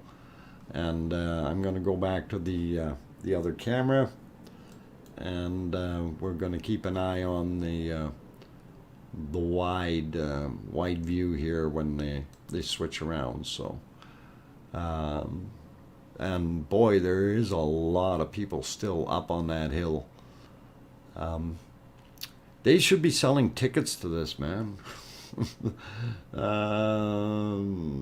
Daryl, 15 people plus killed so far in the Congo eruption. Yeah, and that's a very, very sad and unfortunate thing. And that volcano there, what are they calling it? Niragoi, whatever it is. Hang on, we'll have it on here. Nyiragonga. That's the volcano right there in Africa. So gives you an idea where it is. So okay, let's get back to that other screen, so we don't forget what we're doing. And I'm waiting for them to turn that camera. Okay, there's only steam. Yep, mostly steam. Okay, they take fees now at the parking lot. Well, yeah, that's how much are they charging for parking? I didn't mean that area. I mean near where the eastern wall was, but you slightly cropped it. Eastern wall. There are no vents forming there. Just okay. So you're talking down in here somewhere, Titania, or no? Hang on. Sorry, Rachel. Sorry, reading the wrong names here. Oh, Congo. Yeah. Nothing prepared for such an event. I fear many more will disappear. Yeah. I don't think we're going to have any vents opening up there, Rachel, in that corner.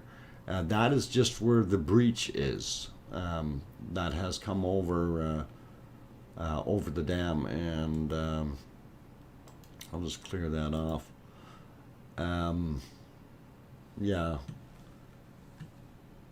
I am looking at the other feed, and I can see what you're referring to, and yeah, that's just in that direction, just on the edge of the screen here. So I've cropped it off just at that point. So, or maybe down just slightly. But anyway, it's just over there. So yeah, I do see what you're referring to. I don't believe that that's not a vent. It's definitely off-gassing something there.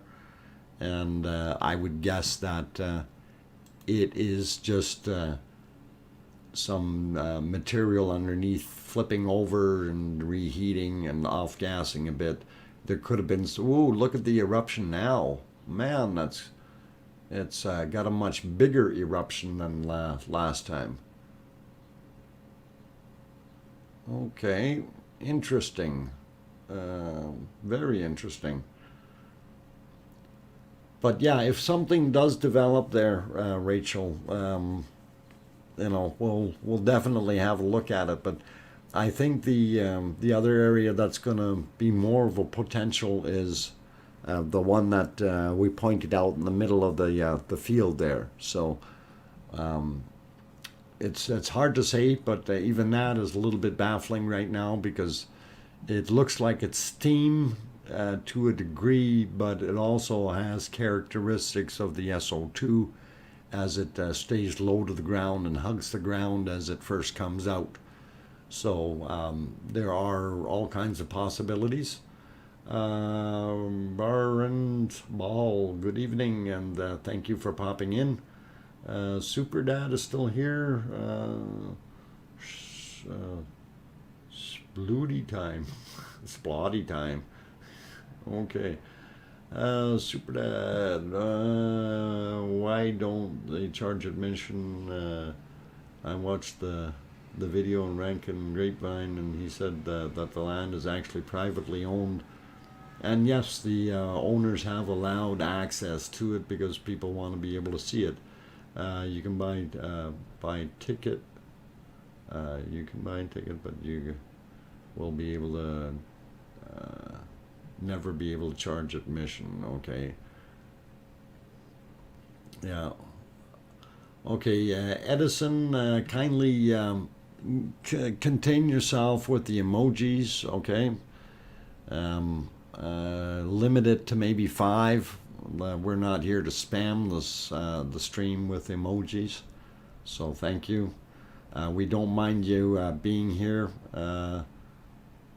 We now charge for parking. There we go. Thanks, Siggy, for confirming that.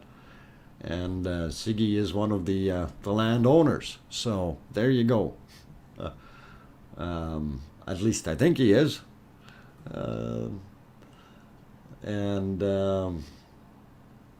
Yeah, I don't think they're going to charge for admission.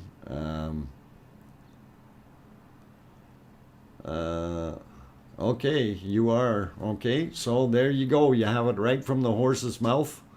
I don't mean to call you a horse there, Siggy, but he is one of the landowners. And a very gracious shout out to all of the landowners for allowing everyone to be on there, as well as for allowing the media and the camera coverage. And without their permission, none of us would be watching any of this. So hats off to you, Siggy, and all the other owners. We all appreciate you. Thank you. The charge is just to cover expenses of the maintenance. Yeah, and rightly so. And hopefully people are being prudent by taking out what they bring in, and not leaving behind a pile of refuse and so on. So hopefully everything is good, and things work out well. I'm sorry regarding the Congo, but people don't put themselves in harm's way on a regular basis. Their town has been built so close to active volcanoes for years, and it has done many times. Yes, Gary Grant, you are very correct. It has done many times. Also, their local government didn't see it fit to continue the event watching of the volcano, and they took funding away, so there wasn't anything being really looked at there, and as a result, that happens. Hello, okay, thanks world, treat it well. After all this is done, it will still be your land. Yes, absolutely. So 100% Siggy. So I do say, hey, if you are going over there and you take stuff in, make sure you take it back out when you're leaving. And the only thing you want to leave behind is footprints. And that's usually the best way. And that's actually an old native saying that they have here in Canada in regards to treating the land well. And the old saying, of course, is all you want to leave behind is footprints. So anyway, that is what it is, and it is great to see that. I see we've got some other new people popped in the channel here. Annie is back. Demetrios, welcome Demetrios. The volcano is in private land. Yes, it's on private land. And Siggy, the guy who just made a comment just right above you, he's one of the owners. So it is definitely on private land. All of it. Thanks, Robert. I'm sorry that I'm living in Texas, so I'm watching it from afar. Okay, Siggy, no worries. Thanks, Brian. Glad you enjoyed that. Leave behind cleaner. Okay. Flash Gordon, please watch your caps. I'm going to let it show this time, but no caps, okay? Just go easy on it. No, Arizona, just allow it. Oh, you deleted it already. Flash Gordon, maybe rewrite it and just don't go cap happy here, because the bot is set to nab you at the caps, okay? We don't mind you commenting, it's just it's that thing, the bot. The bot. So, sorry. Anyway, yeah, I'm still waiting for them to swing that camera back around. I do want to see that. And good to see you, New River Troll. Hey, welcome back. And okay, what else we got? Brownware. Oh, you don't bug the bot. Like North Scotland, where the grounds is squishy whenever you walk. I had thoughts that Iceland would be similar, like Scotland or Ireland, just a bit cooler. That's actually a very interesting question, Wizzo. I'm betting that it's a little bit more rocky, not so squishy. But we'll see what the answer is from Siggy, if he heard it. So, don't know if you got that question, Siggy. So, yeah, there he goes. It's mostly rocky and dirt, with dirt and some some soil down on the bottom of the valleys. Oh, here we go. Okay, there you can see they just turned the camera, and you can see where it went to, and that's how far it's gone. So it's halfway along the first pond, so that the first pond is here, and that's the lake down here, right? So it's just halfway along, hasn't gone that much further. So if anybody has exaggerated that, that's where it's at right now, guys. and we can see that very clearly, and I'm very happy. So I will let that continue, and gives you a pretty good idea of where the lava is actually at, and that's what I wanted to see. And here you can see the berm, and I'm actually going to pause it there for a second so we can see what's going on. We do see our one trace that went over here, and we can see now that we've had actually a little bit more coming over. It looks like we've had some flow here, and maybe right through here, and we definitely have a little bit of a bit there. This is the same height as the top of the berm. Mind you, you can see all the way along here the rocks and stuff that are already going over. So as far as, we won't call the berm breached, but it's overflown. Breaching would be more of a hole in it, and it looks like this stuff is going over top of it. So anyway, I will clear that off and restart that, put it back to live, and then we're all back to where we were. So good to see that, guys, and that's actually what I've been waiting for.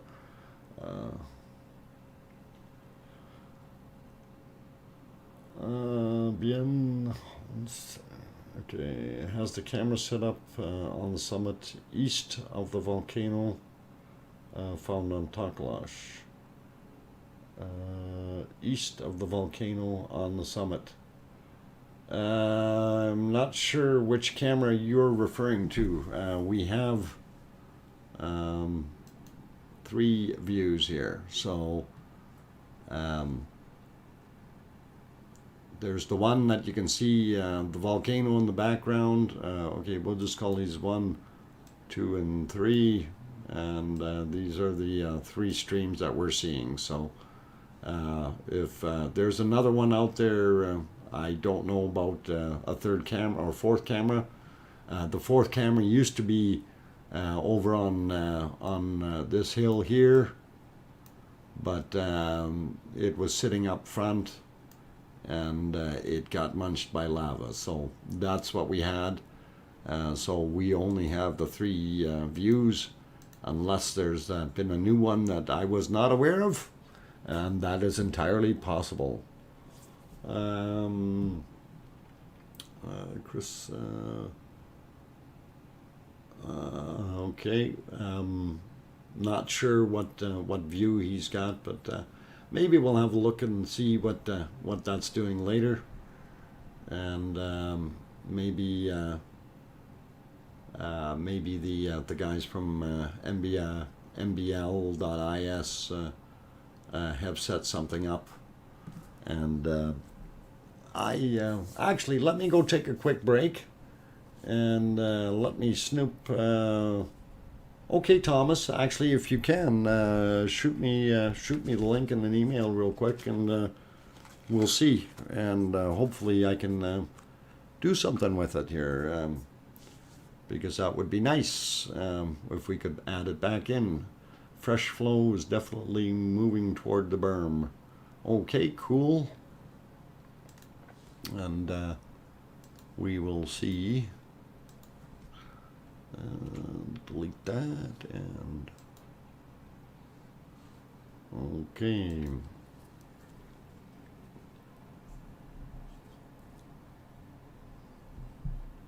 Okay, I'll be right back there, guys. Just give me a few minutes here, and so I'll take a quick little break. So don't go away.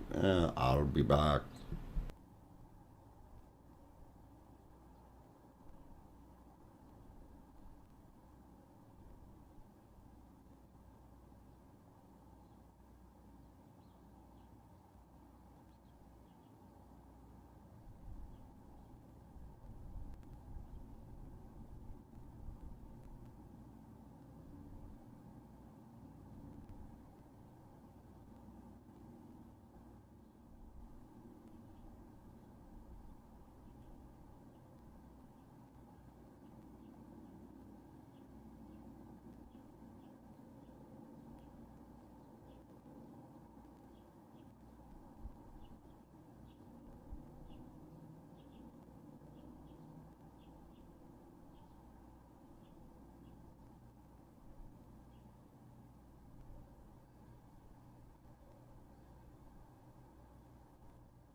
Okay, guys and girls and everyone else, I am back. And as you may have noticed on the screen, we now have 4 camera views back. And that's pretty awesome, pretty cool. I'm liking it. But I'm going to say they put that camera way too low, man. Oh, you never know what's going to happen. Anyway, we'll put it full screen here so we can have a look. And very, very cool. And thanks, Thomas. So how about that Volcano, eh? Now he's speaking German, or Canadian, I mean, eh? Canadian, eh? Pretty cool, eh?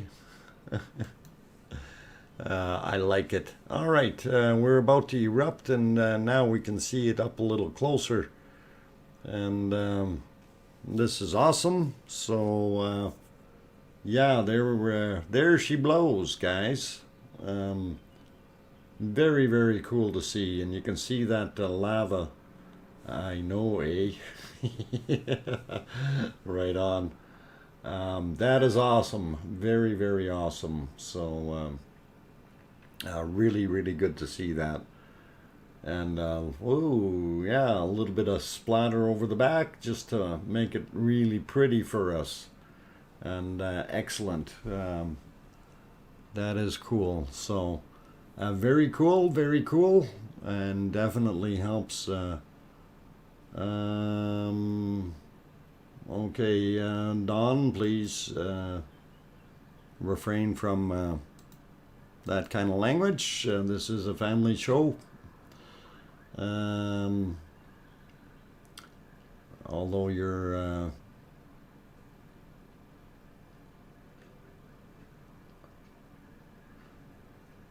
okay, I'm just trying to go through here. Okay, it's buffering now, so interesting. Anyway, we'll shoot it to that guy. It's got issues. Anyway, we'll see what happens with it, and hopefully it will keep going and we won't have anything major go on. But we are getting to the point where it's getting very close to being on for 5 hours here. So I am going to get ready for saying a good night to everyone. And I see the buffering went away, so we should be okay with that for a few minutes. And I'm glad they've got an extra camera back up, and really good to see. So we get slightly different angles. Can we stop the vaccinations and climate change discussion? Okay, well, climate change is going to happen regardless of what we have. So it's not a hoax. Hoax to fool the masses. This is a dynamic planet we live on. It's going to change forever. Okay, every day is going to be different from the last. So for someone to say it's changing, yeah, congratulations, I'm happy you figured that out. Every day is different. So it's inevitable. If you want to call it that, all of a sudden it's a syndrome. It's just like my head, okay? I look at my head, the hair has fallen out, okay? And then you hear on the radio, oh, are you suffering from hair loss? Well, no, I haven't suffered at all. It's gone, and it doesn't hurt, okay? So I'm not really suffering, am I? So it's just the way it is, guys. We are on a dynamic world, and away we go. What did Siggy say? Yeah, channels. Oh, there we got. Yeah, I don't know which group those guys are actually.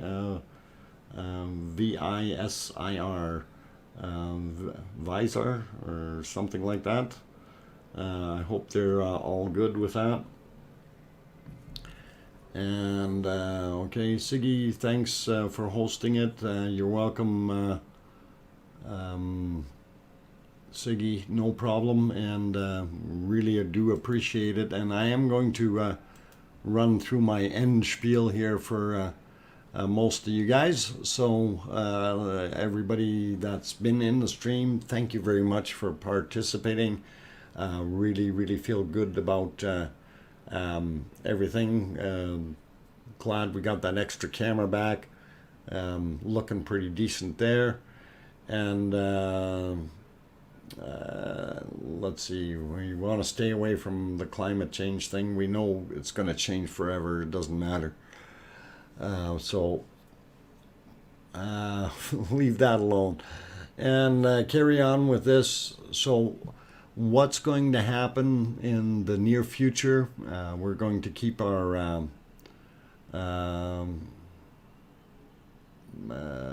we'll see what we can do there, Don.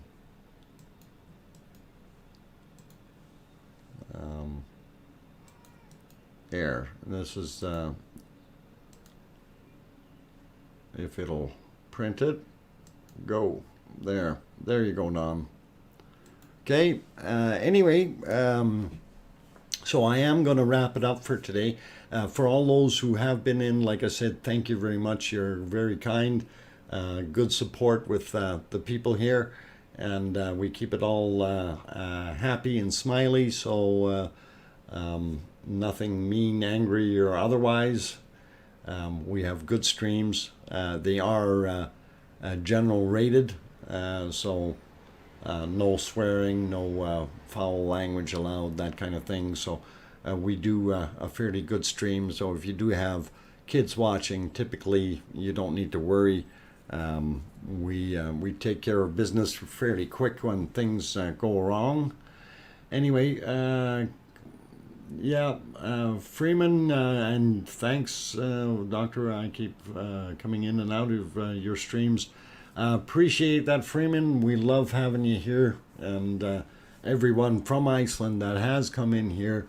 Definitely, you're all good people, and we really do enjoy the fact that this is a fantastic thing to share with the rest of the world, and really helps everyone out. So hopefully, we all get a little bit of education out of it, watching a once-in-a-lifetime event for many of us. And I've never been looking at a real volcano like this, certainly not for 65 days in a row. And it's very new and very educational for me as well, especially being an amateur geologist as well as a prospector. It gives you some newfound respect. Also shows you how lava can flow in different areas and so on. Very unique. And it doesn't always behave the way you think it's going to. So definitely a very unique situation and very dynamic, meaning things will change, and they forever do. This is what we live on, a dynamic world. We have to say a quick shout out again to Siggy and the rest of the landowners for allowing all the tourists and the camera equipment, everything to be on there, and the coverage. And it's all good in that sense. We do appreciate that, Siggy. Also, shout out to the Icelandic search and rescue people. If you guys do want to support them, their links are findable fairly easily online. I'm going to see if I can get the link back into my stream, into the description for later. I may not be able to do it right away, but we'll see about that. So we'll make sure they get a big shout out. Also, some of the other ones that we've talked about here with videos that we've seen. Gutentag's videos were some pretty awesome ones. Also, as I mentioned, we had some content from who's that other guy? With the really good drone videos. Hang on, I'll get to the guy's name. I'm bad with names, so where'd he go? I had him in here. Oh darn! It disappeared. Anyway, I did put the link in the channel earlier, and obviously that's taken off on me here. So that's okay though. We don't need that link right now. But I do want to say there are some very, very good videos out there, guys. Some of the good drone videos, etc., and worthwhile. Yes, Freeman, apparently he is. So I'm glad he's on board here and doing well. Good night, Demetrius, Kirsty. Good night, everyone. Okay, take care. Patty Henderson, thank you for coming in here. I didn't see you earlier, but thanks for joining in. And yes, thanks to Siggy and all the landowners. We do appreciate it very, very much. All right, so on that friendly note, I'm going to put up the have a good evening thing, and I'll let it play out for a few more minutes, and maybe through the course of the next good eruption, and then I will say good evening to everyone, and hi Dr. Fox. The drone guy is Bjorn Steinbeck. Okay, thanks Firestorm. Yeah, that's one of them. There's a few more in there that that have a couple good videos on there. So, but yes, him as well, Bjorn Steinbeck. So look him up, guys, and tell him you seen it on DrFox2000 stream and you figured you'd come in and look at it. So all those mentions always help all over the place, and YouTube actually likes that because you're sending traffic from one spot to another within YouTube. So it's all good, and I am going to say we will see you guys all tomorrow night. I am going to start at 4 p.m. my time, which is Doc, come to North Carolina. We'll do prospecting. Chris, if I could, I would. And I know there's some gold in the hills, I've been told. Anyway, tomorrow's stream, 4 p.m. my time, Mountain Daylight Time, which is 6 p.m. Eastern Daylight Time. And that will run for 4 hours, 3 to 4 hours. I'm probably going to cut it off at 3 hours, but we'll see. May end up going 4. I do have some things to do, but if we cut it off at 7 o'clock my time, that'll be 9 o'clock Eastern Standard Time. And in Iceland, that's basically running from what is it, 18, 17, 1600. Yeah, 4 o'clock is 1600. No, hang on, 2000. 2200. I'll get it. 2200 to 100 the next day. So yeah, that's it. 2200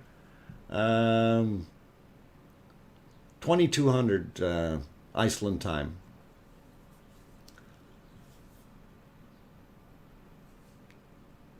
$2,200. You got it. Alrighty. Got it. Okay, got my time straight. Got it all clear as mud, guys. Anyway, but if you're all subscribed and you all have that notification on, you'll get that notification anyway, letting you know that I'm going live. And usually I try to get things on a few minutes early. So if you do see that happen, don't panic, don't worry, just come and join the fun. Anyway, on that friendly note, we're cooking back down to the last 5 minutes before the 5-hour mark. So not as confused about time as I was last night. Okay, Thomas, got it. Doing well.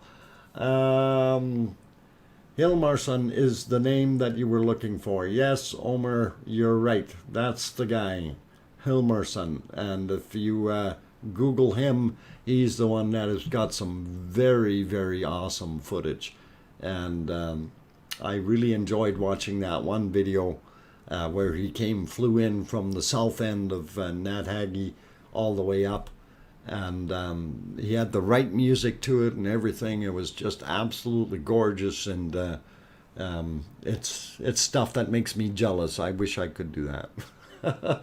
Anyway, thanks for everyone's input. This is what it's all about. And you all take care, and hopefully we will see you tomorrow in the afternoon, and have a good one. And remember, tell your loved ones you love them tonight, for tomorrow is never promised. Take care, everyone.